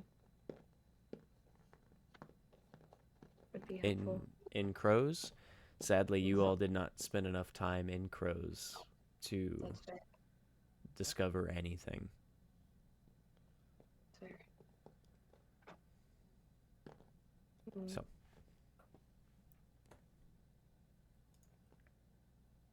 Maybe we can go visit the general again. I don't think he's gonna like that very much. No, probably not. Can ask around. See if people know. I don't know. Maybe if we go back to the inn, it's a higher neighborhood. Maybe people would know more around Maybe. there. But I also get kind of a feeling that it's not gonna be higher end stuff. Unless it's like someone in a position of power. Oh, Like I store- just mean around that area. Yeah.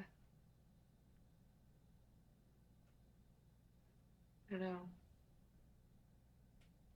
Probably either like a governor extorting or like We could a always ask ring. Odia. That's true.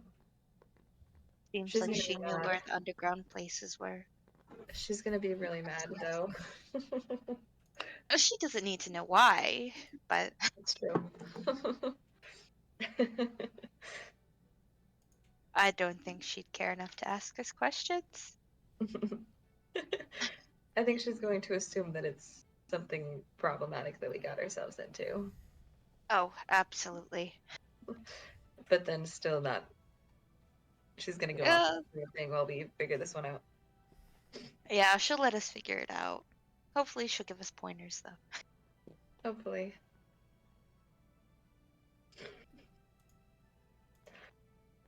So back to the inn? Yeah, Or maybe ask I could questions as we see- go back. Yeah, ask questions as we go. You going to you gonna ask locals and such? Yeah. Investigation checks. Yeah. What exactly? Oh, ooh! 21. Nice. What exactly are we asking locals? Because we can't go around being like, hey, Well, you know any mostly, underground like- rings? You Where know people make people a with lot of backwards money? hands. I think we should ask things about like the problems that are going on. People like to complain about, oh, this money is going there. Oh, this money is disappearing. No one knows where it's going. Okay, that's a good idea. Like what kind of sketchy stuff people are up to as far as money goes. Just start dissing capitalism and see what people say. Yeah, pretty much.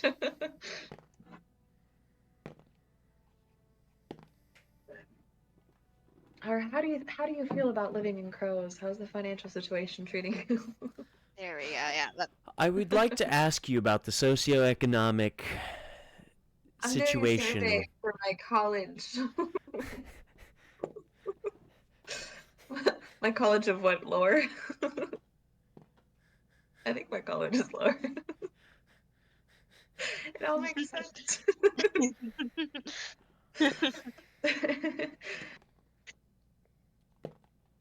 By the Okay, gods. check. Yep, college of lore. Oh gods. It would make a weird amount of sense, you got it. Yeah. Yeah, I suppose so. Well.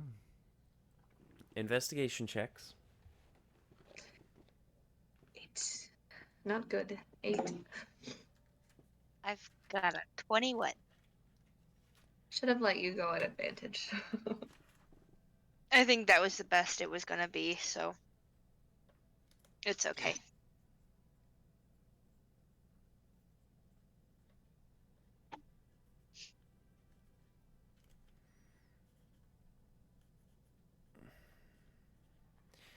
So a 21 for me and an 8 for Nyla. Beautiful. While they're doing that. Odio. You have a few hours to Yes, kill. yeah, they were doing that for like hours, right? They were looking for a few hours, and then it started to rain, and then they got kind of, lost. So, Alright, I got a whole list of things that Odd's planning on doing. please feel So. free to begin it. Awesome. Starts leaving the inn. Eddie, ready? We're going. I don't have much choice in the matter. No, you don't. Sorry. Let's go. Kazan, Rovan going down the stairs. Tries and looks for one of the workers.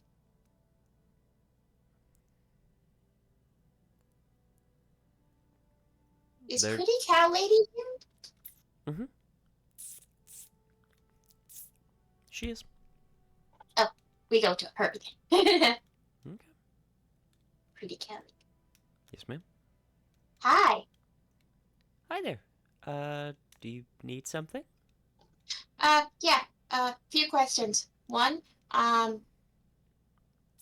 actually really just one question. Sorry. I'm just waking up. Do you have a map of the city by chance? Which one? Crows. I can go check. That'd be great. Thank you. Alrighty. I'll be right back. And she kind of clops off for a moment, leaving you to yourself, of course, with Eddie and Rowan. Just looks around.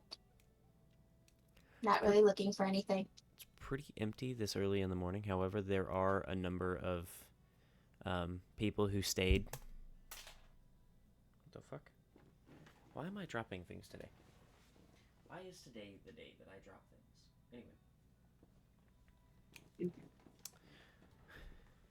You do notice a number of patrons that are what seemingly seem to be upper class, already well dressed, sitting at tables, reading, and sipping on coffees or teas or other drinks depending on what they prefer. And you notice that a few appear rather tired and are actually going to bed themselves. They are leaving the tavern portion that you find yourself in right now to go to their own rooms, as if they're on a different internal clock. However, We like As night you- owls. as you people watch, you notice that the cow lady comes back with a parchment, and she holds it up. So we have what is probably slightly outdated, as we aren't normally asked for maps, but we do have this one for crows of Grandiasha. Yes. Of course, because that's where we are. It would be about a silver. Okay. Here you go.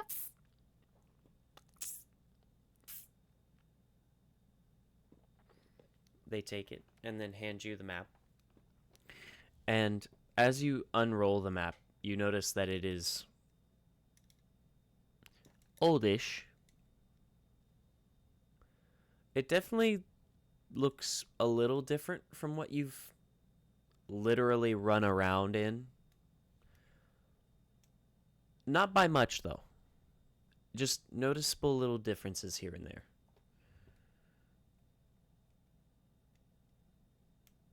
This will still help anyway. That's it. Thank you. Of course. If you need anything else, feel free to ask. We're always happy to help here at the Fairies Wing. There you are, darling. Don't worry, you're doing great.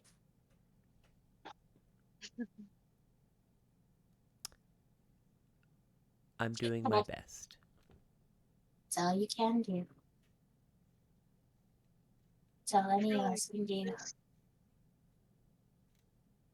And objects. Out the door. All right. First stop. Taylor.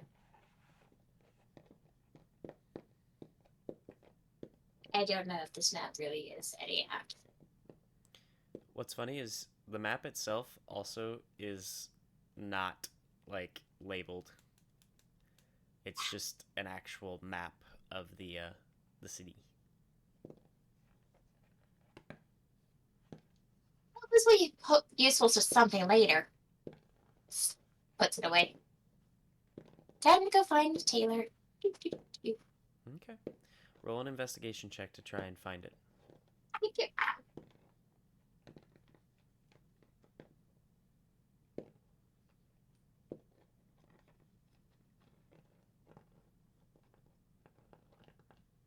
So that is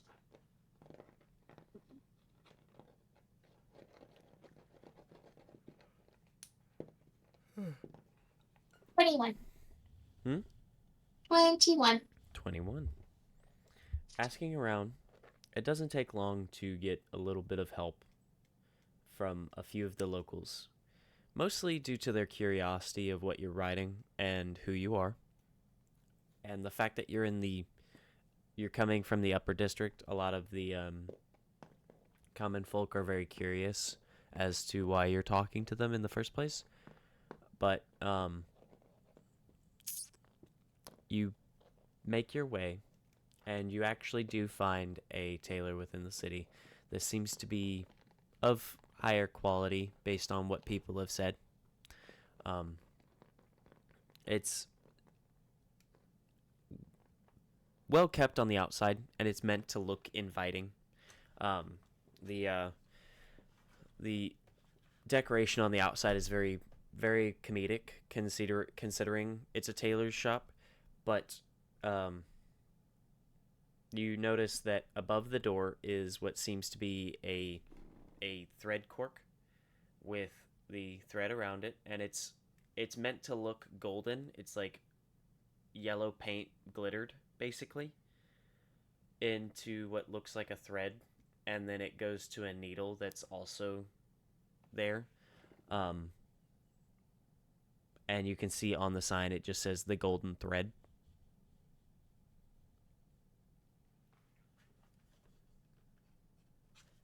Very nice. Time to go inside. Come on, buddy. Makes a little quiet joke. Watch your head, Eddie. He looks at you,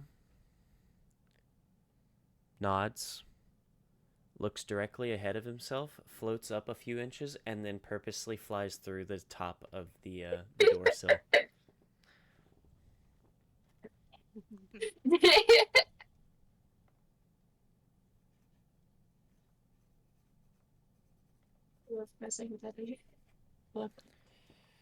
So,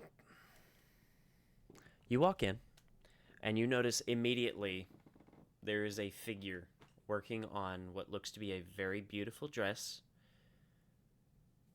Just there in the middle of the place, and around them, of course, are other models with a number of other suits, dresses, and just clothing in general, and it's very nice. Everything is very swanky, it's very pretty, it's very well done, it's very well made, and everything is very articulate and careful. However, you notice that the person working on it is a very well-toned and very fair-skinned half-orc with shaved sides. The top fluffs up and out and comes back down towards the nape of their neck. Basically a mullet, not gonna lie. They have very well done, a very well kept, ironed, cleaned, unwrinkled deep V top with frills all the way down the V as well as around the collar. The sleeves come down to about just below the elbow on them, and then they have frills that fall down towards the wrists. But as they hold their arms up and work on the whatever it is that they're working on in that moment, the frills around that end that come down to their wrist fall down to below it. Their pants are very tight, and they have a very, very simple belt that holds it as if the pants needed them. And you notice very nice dress shoes, which you can see on the bottom of them as they step around the dress, step kind of back and forth to see each side to make sure that it's symmetrical. You can see little metal plates in both the heel and the toe to keep the sole itself from touching the floor and wearing down the sole. And as you step inside, you hear a very small bell ring, and then you watch as the half-orc stops, turns, full makeup. And by full, I mean they've got the eyeshadow, they've got the wings that come all the way up here. It is very well done. They have purple lipstick to complement their green skin. And it is just the most flamboyant figure you probably have ever laid your eyes on. Someone's looking fabulous today. Yay. I did not say that. That was player, not odd. I feel like that kind of fits for Odd's personality as well. She says it in her You know what? You know what? No, she says it. She says it. You know what? She says it. Let her get embarrassed. She says it. She says it. In this group, y'all have the word embarrassment or embarrassed in your vocabulary? Okay, maybe not May, but All right. Ow. I'm sorry, I love you. I love you. I'm just trying to poke fun. I know. I'm joking. So Odd actually does say that? Yes. Yes? Well, of course. As he speaks with his tusks on either side of his mouth, and the tusks themselves, very clean, very well kept. They are polished, shined, and almost look like veneers if they were a real thing. And then one of them, he has it drilled through, and he's got a gold ring hanging from it.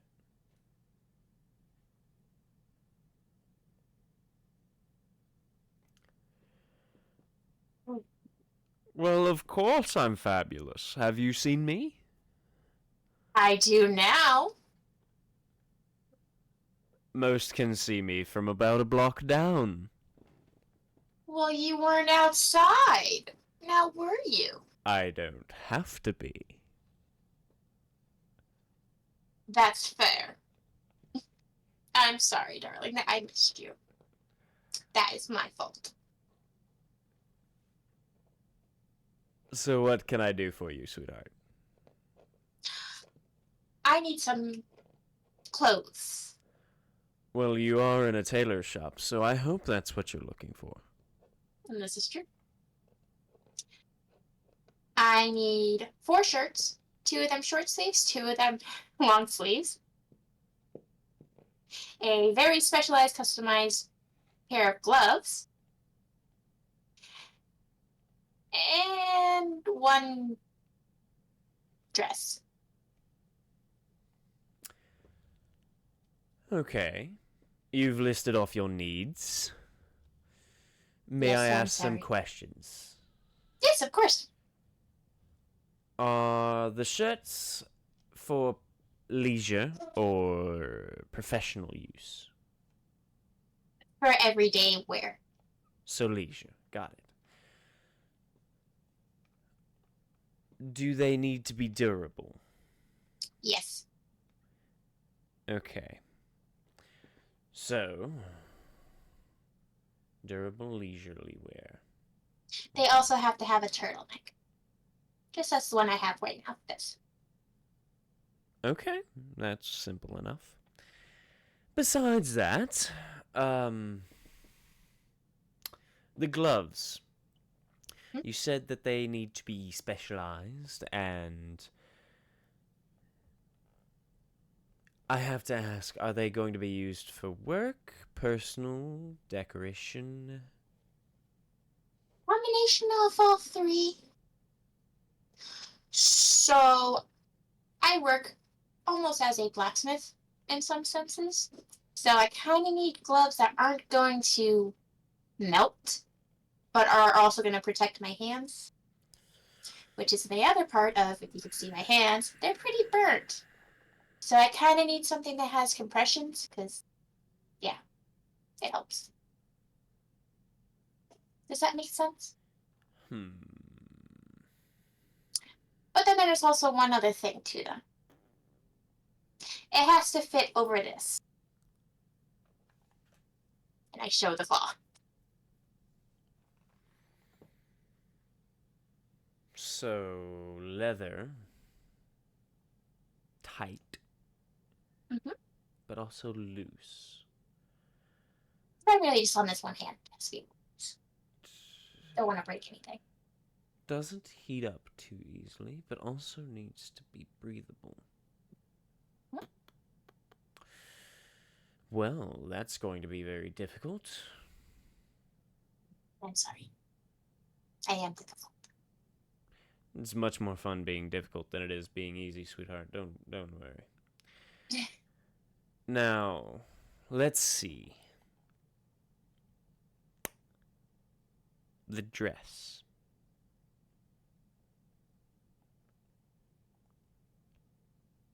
The dress is simple. Just think summer dress. Short sleeves. Very flowy. With a yellow ribbon with it as well. That one does not have to be turtleneck. Well, I would hope not. You'd be surprised how you can make those dresses. I suppose but I I have made a do- few, but I do request that when you are done making dress and ribbon, also can you make it yellow? I love of course. it. Once you're done making that dress, if you can just package it for me, like nice bowed up or whatever. Of course. Beautiful, because I won't be wearing it for a while. So. Of course, I can do that. Is there anything else? Oh, the shirts, can they stay green? Because I need to still stay camouflaged when I'm out. He kind of scans you with this look of, are you sure? But I mean, what color would you think on me, darling? Let me hear it. Come on.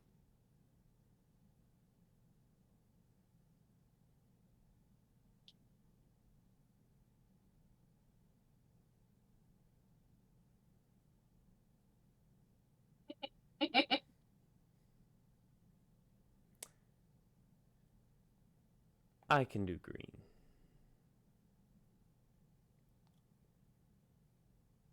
You just made me very concerned there. Turquoise would look better, though. How about I make you a little deal then? I will let you make one of the short sleeve shirts turquoise. Turquoise.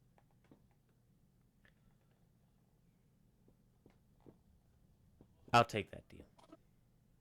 Awesome. Just to let you know, they are gonna need slots in the back since I do have wings and I move my cape so you can see that I have wings. That's honestly less fabric to use, so I can do that. Yep. Any Easy other peasy, Mexican. specifications that I need to worry about? Do you have a tail as well? No, I don't have any tail. Okay. And I have plenty of pants now, so I we don't have to worry about pants. So, oh, then again, that would have been worrisome for the dress. Yeah. No tail. I usually don't worry about pants either, but I'm at work right now, so. That's fair. Nonetheless, I can easily have those done for you with my other orders.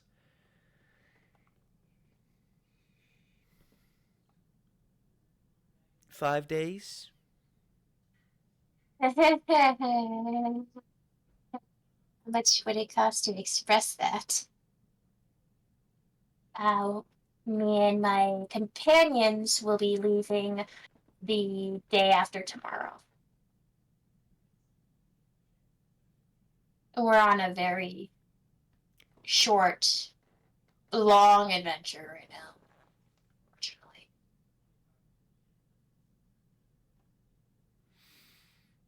I know it is a lot. 2 days.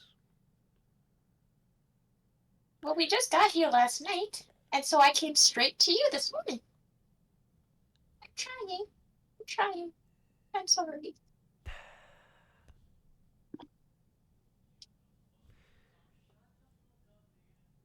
How about this? I will get it done before you leave, but I'm going to have to ask for more than I usually do. Mm-hmm.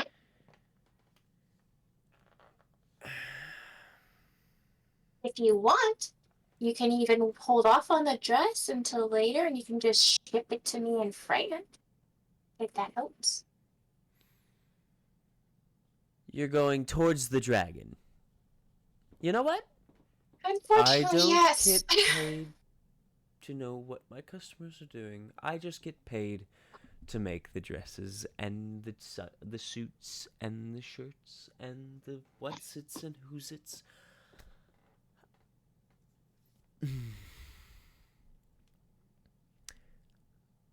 I will personally work on the gloves and the dress.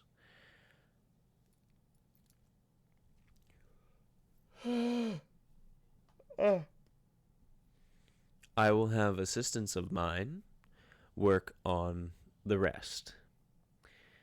You come to me before you leave, and I will have it done.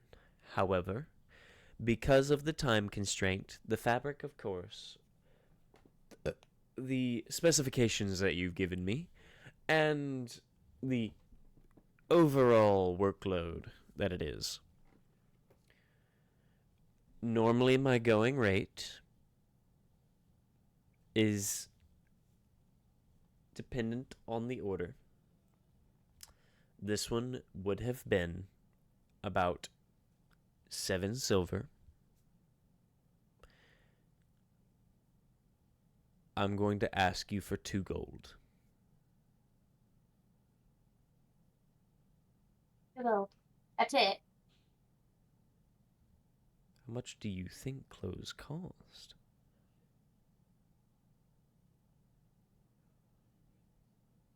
I look think around I the paid shop more in and Crest I go, sweetheart, I feel like you're underselling your items. I've mopped floors for 2 gold. Sweetheart, And I think you need to charge get, a little more. Hold on, I am living comfortably because I am able to charge based on the workload or the order. For a few shirts, a dress, and some specialized gloves. The gloves themselves were your most expensive part of your order at 5 silver by themselves. That's fair. Oh, don't forget the ribbon. Well, the ribbon doesn't change the fact that your gloves were 5 silver by themselves.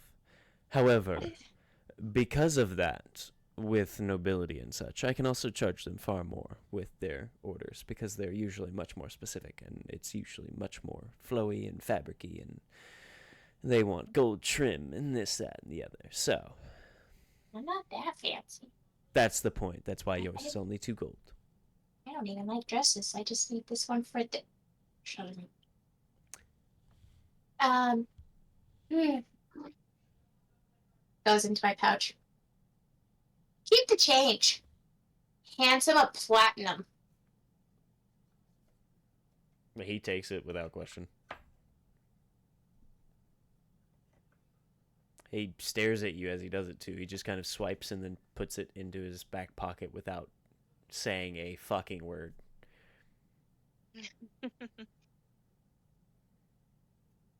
Perfect, darling. All right. All right. So, what measurements do you need right now? None. I've already got them. Oh, you're perfect. Hey, I'm just good at my job. Yes, you are.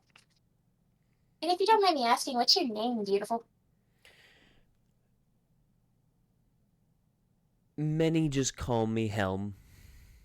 Oh, aw, My name is Germaine, though. Jermaine. It's perfect.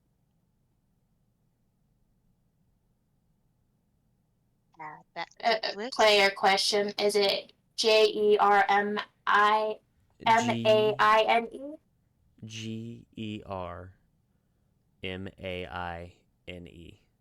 Germaine. Okay, so I just mixed the G and the J. Okay, great. It's like German, but with an I and an E somewhere in there. Yeah. Now that you said that, yeah, I can see it. Mhm. That's great. All right, darling. I'll be back. I'll make sure to stop by before we leave. I would hope so. You did just pay, and I am making you clothes. Yes, agreed. Quick question, since the map I have is really outdated and such. Do you by chance know where the closest library is and the alchemy shop are? Well, and he kind of looks at the map, and he looks it over. Honey, this map is at least a decade old.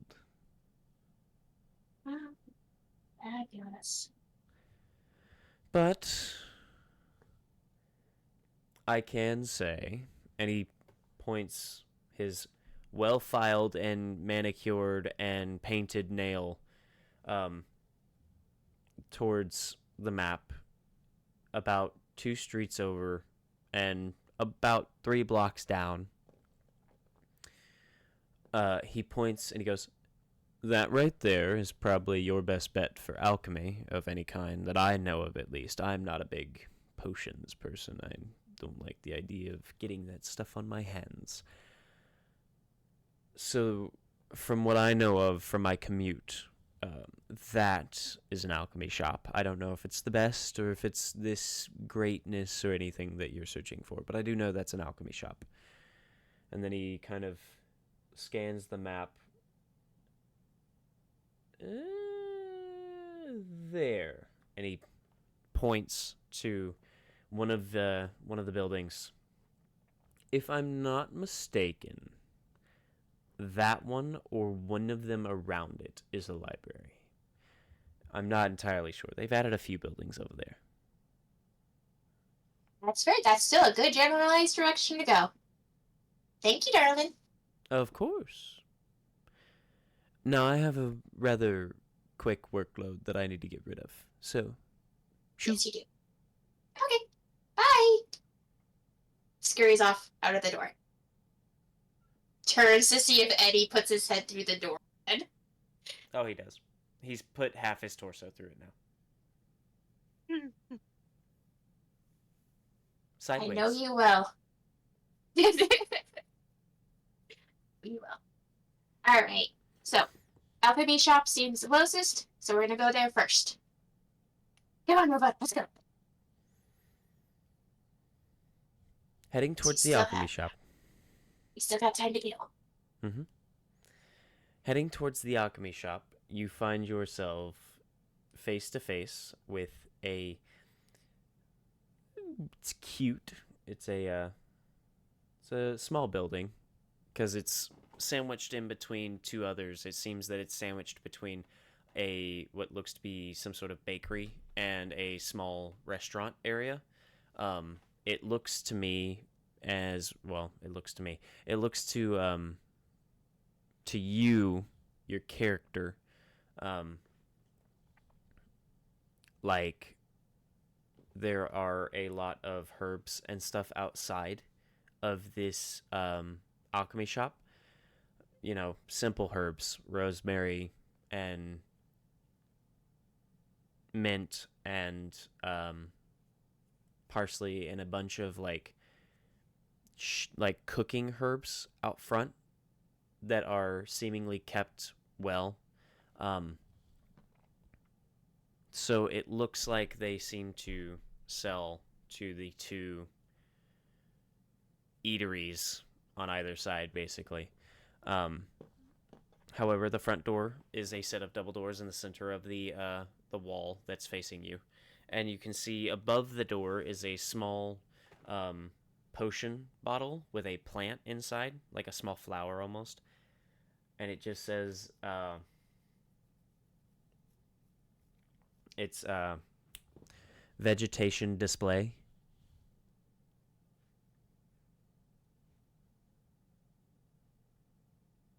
And you can see somebody in a gardener's apron watering the plants outside and trimming a few as they need to.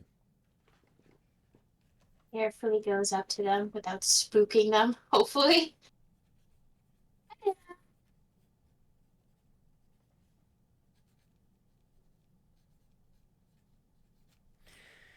Welcome to Vegetation Display. How can I help you? And as they turn, you notice it is a very simple human man. Dark hair, kind of short. It's floofed over to one side. And he seems to have, like, really nice, warm hazel eyes. But he's also kind of hairy. He's got dark hair, so it's not that he's hairy per se, but he does visibly have hair on his arms, and where his shirt kind of comes down, you can see it just underneath his collarbone and such. He's well trimmed, it's just dark hair. Hi. Do you guys sell alchemy supplies here by chance? So the alchemy stuff is actually inside. You can talk to my wife. She's the one that actually runs all of that stuff. I just run the normal plants. I'm not very good with the whole magic thing. She's the one that you got to talk to about that. That's fair enough. Thank you so much. I'll go inside. Okay. Odd goes in. So you step inside and you can see a number of the normal house plants and flowers and ivies and such as you normally would in a place like this. However, you'd also expect to see alchemy things, and you quickly do. You notice that further in, there are shelves of what look to be like glowing... You were frozen for a second. Of course. Why wouldn't I be? Everything good? Yeah, you seem good now. The last thing I heard was shelves that had flowers. So you notice that deeper in there are shelves that seem to have what look like glowing mushrooms. A few have what look to be almost like flowers, but they're strange and they have different shapes and curls and different ways of growing. And there are certain pots that actually like stand, and then they have the pot itself, but it's upside down. And it has these weird plants that are growing like vines hanging from it. You notice a number of different flowers and vegetation that just seems off. And as you get closer to it, they have strange smells, or they have weird textures, or they have strange looks to them that just scream, I'm meant to be put in a potion. Don't bring Garmador in here. Got it. And as you step inside, not only do you see these normal house plants as well as the shelves of potion plants, but you notice that there is actually somebody taking care of them as a. What is she? I had it. I had it. I had it. I did. I swear I did. A beautiful person. Humanoid.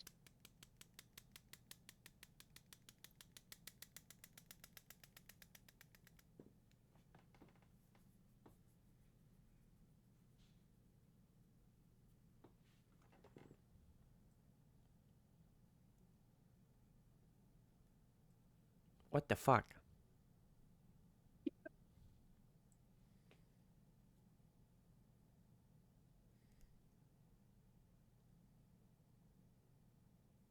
He's a pretty Oh. lady. Oh.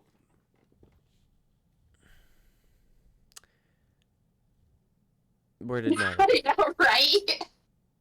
That's what I just said. Okay. Anyway, What? Nyla has disappeared. Nice. I'm still here, I promise. I'm just sleepy. Fair enough. So you notice that taking care of the strange plants is a brass dragonborn. Whoa. Tall, kind of stretched out. She's got very beautiful metallic scales that shine as the sun hits it from the outside. And overall, she's very meticulous with how she's caring for these plants. But it seems obvious that she's the one that's been taking care of them. Yeah. Nobody else in the group's there, so they don't see this. It stares at her, and it's like you see her brain's working on a memory she's just having. And she kind of gets a little sad, but then just goes back to smiling. But then Rovon's like wagging his tail super hard, going, happy boy, happy boy. I'm like, relax, relax. Hi, excuse me. Oh, hello. How can I help you? Hey, I believe that was your husband outside. He said I can talk to you about, supplies for alchemy. Of course. Welcome to Vegetation Display, where we have normal house plants and plants that are not meant for your house. Yeah, I can see that. What are you looking for, sweetheart? I'm primarily looking for some talc powder. Okay. I can certainly find that. I know we have some. Is there anything else that you need? Do you have any other, honestly, I'm not sure what else I need. I just got very distracted quickly coming inside. I'm so sorry. I just remember primarily talc powder. Odd internally is like trying to push memories away and trying to refocus.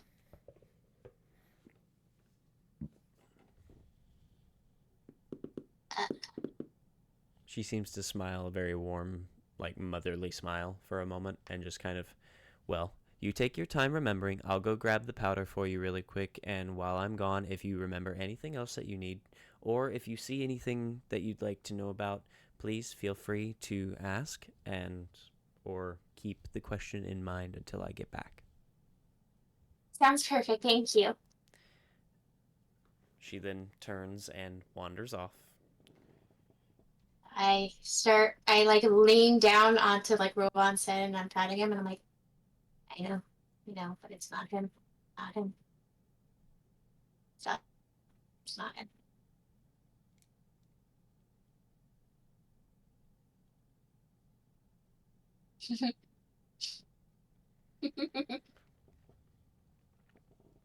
It doesn't take long for her to come back with a small baggie, a small pouch of the powder.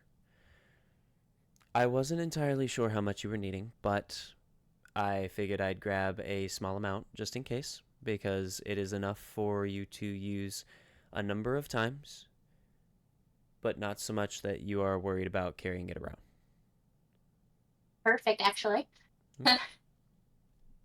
How much will that cost? It's only a small amount, so it's only going to cost about 4 copper. Okay. Is there anything else that catches your eye or any questions that you have? Actually, yes. What are those glowing mushrooms? Those are nightcaps. Nightcaps are good for potions of dark vision or potions that allow you to cast light spells such as light. It's very temporary and it's not exactly entirely useful all of the time, but if made correctly, those potions and magic are very strong. Um, I will say they also are pretty good cut up and steamed before being cooked into um, meals that are very earthy. Um, because, funny enough, even though they are a mushroom, they have a very sweet taste to them. So they balance out earthy tastes very easily. However, they will make your tongue glow. That'd be funny to watch Dwindle's tongue glow. I would do that to him. But that is still really, really cool. They are somewhat difficult to maintain simply because of the fact that since they produce their own light, it is difficult to keep them healthy as they absorb a lot of it. But if maintained properly, you can actually take the stem when you remove the cap itself to make said potions of dark vision. If you take the stem and you cut it down the center and you find the seed that is hidden within the stem, based on how old it is, you can actually plant it and regrow your own nightcaps as well. That's really cool. I have to keep that in mind for the future. I wouldn't be able to keep them around right now. Not with the amount of venturing I'm doing. But maybe one day. They're really pretty. Sorry.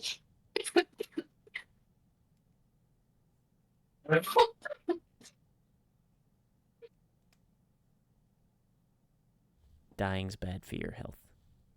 There it is. Doing it. Wrong pipe. We're good. Well, Um, do you by chance have like herbs I can use to like help wounds and such? Not like per se heal, but like of course. We have a number of those. Are you looking for ointments, salves, pastes, or just leaves? mm, ointments, pastes, and leaves. Okay. I can certainly put together a small kit for you. Perfect. Can you also put something in there for like burns and such? Of course. Beautiful. Because that'll be very useful on our travel. Of course. I will put that together, and if you will wait here just a moment, I can bring that back for you. Yep, no problem. Wonderful. I love how sociable Odell is to everybody else but the party. Except the party. I was like, hi, hi, hi, party. Leave me alone. No. Nobles. That's true. Maybe she just thinks that That's the just so party is funny. nobles. Right. Well, she doesn't know this, but one of them is. That's true. Oh. Dun, dun, dun. Wait until she finds out. Eddie, She ain't gonna be happy. no. But as she walks away, I just keep looking around and I keep petting Rovan, and then I turn towards Eddie and I go, do you see anything in here that you want me to ask about, or I have whatnot? no idea what any of this is used for. And I am dead, so I wouldn't be able to use it anyway. I mean, that's fair, but I didn't know if you wanted me to ask something. I don't mind. I am perfectly fine. As I said, I am completely unsure as to what any of this stuff does. That's fair. That's fair, buddy. Plus, even if you did ask, I'm not going to lie.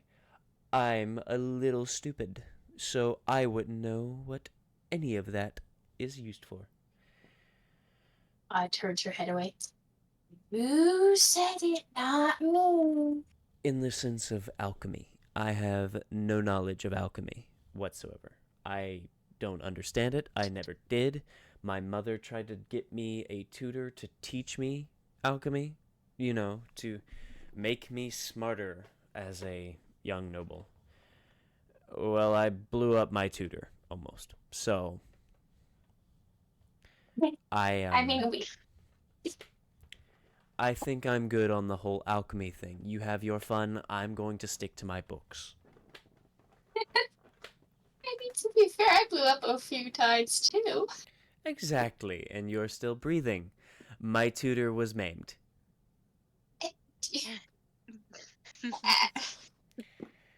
My tutor almost wasn't breathing anymore. So, we'll just we'll leave that to you and your group, and I will stick to my books and my ability to walk through walls.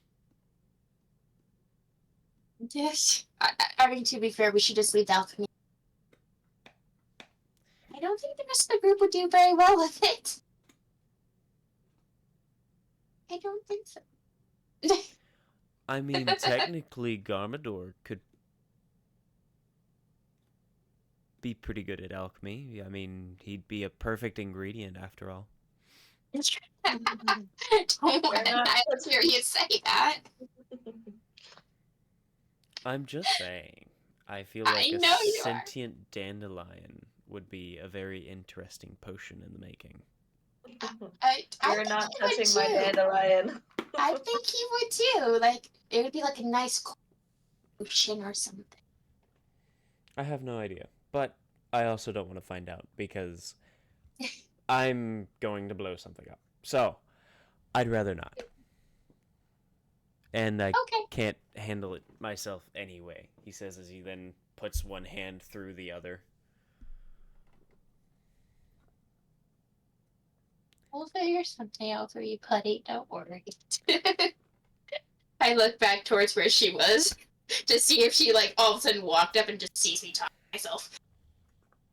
No, she's taking her time to meticulously pick out each individual thing that she's putting into this kit. Very nice. Very nice. So, at the end of it, and at the end of your time interacting with Eddie, for 5 gold pieces, you have the ability to add a healer's kit to your inventory, if you'd like. Now, the healer's kit in the description says that it is a leather pouch containing bandages, salves, and splints. This healing kit contains a number of salves, ointments, and burn pastes, as well as ointments. So it has the same amount of uses, and it has the same ability. It's just not got the same stuff in it. So keep that in mind. Okay. Mm-hmm. How much was the talc powder again? It was 3. 4, 4. I believe so. I do. 4 copper. Like, I remember the copper, but I just don't remember how many pieces, and I didn't write it down. I think it was 4 copper. It was a small pouch, Mhm. 4 copper for Okay. about 25 ounces, if I'm not mistaken. It's the same amount as silver used for the ceremony spell or ceremony ritual.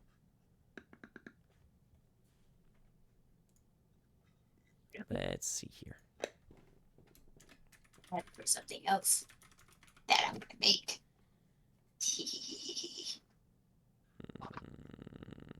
Oh, sorry.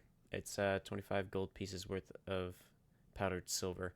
Powdered silver, it'd be about, for metallic powder,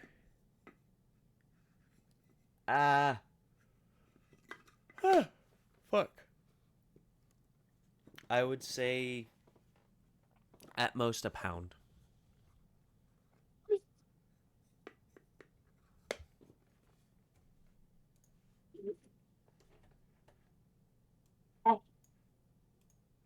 When she's done with that, I just have like one more question of, do you have anything by chance that helps with memory loss?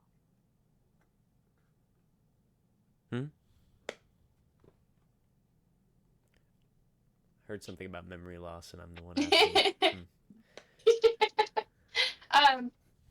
After she's done making the healer's kit, I ask her for like one more item, which is to see if there's anything that helps with memory loss. Are you asking in the sense of losing memory or keeping memory? Regaining memory? Regaining. It's difficult to regain memory because the way memory works is almost impossible to define and to fix or control without magic of some kind.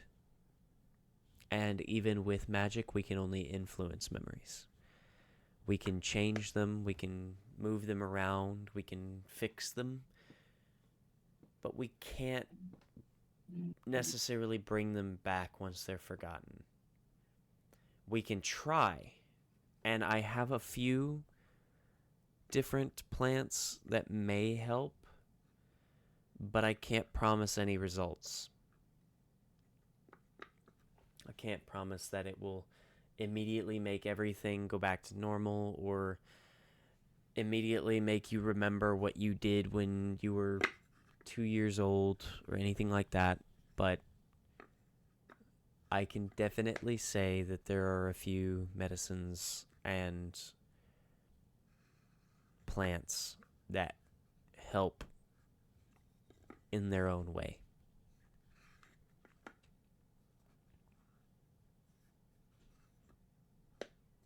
I'll skip it for now. Okay.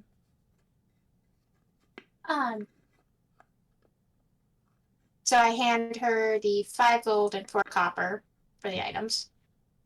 Do you by chance know where I might be able to buy like sending stones?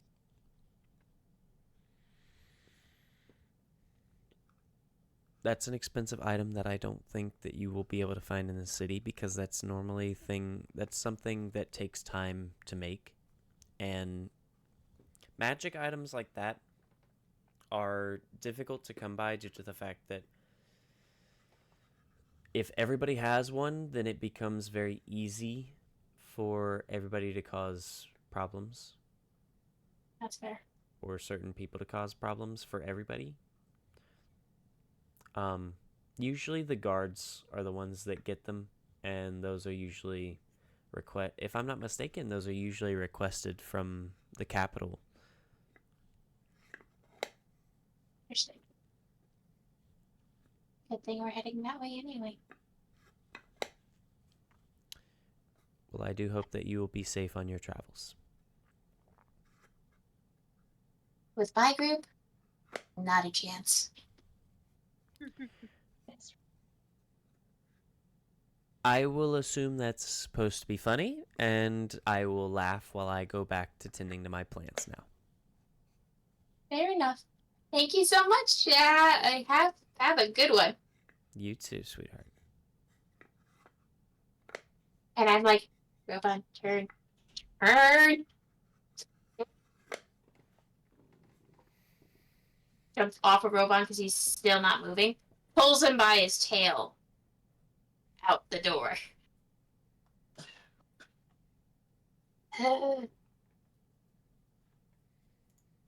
Looks around. Do I, by chance, recognize the area enough to know if I'm close to a certain that I've been to before here?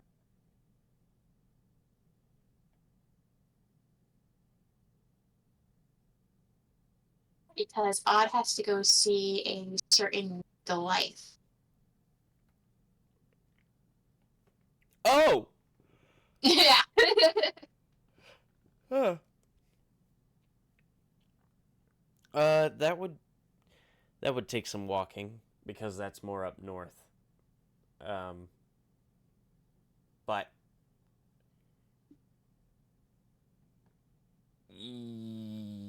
I mean, you could. if I'm not close enough, then I wouldn't recognize the area for where he was. You don't recognize much of any of Crow's, considering you all didn't stay long enough to memorize it. That's fair.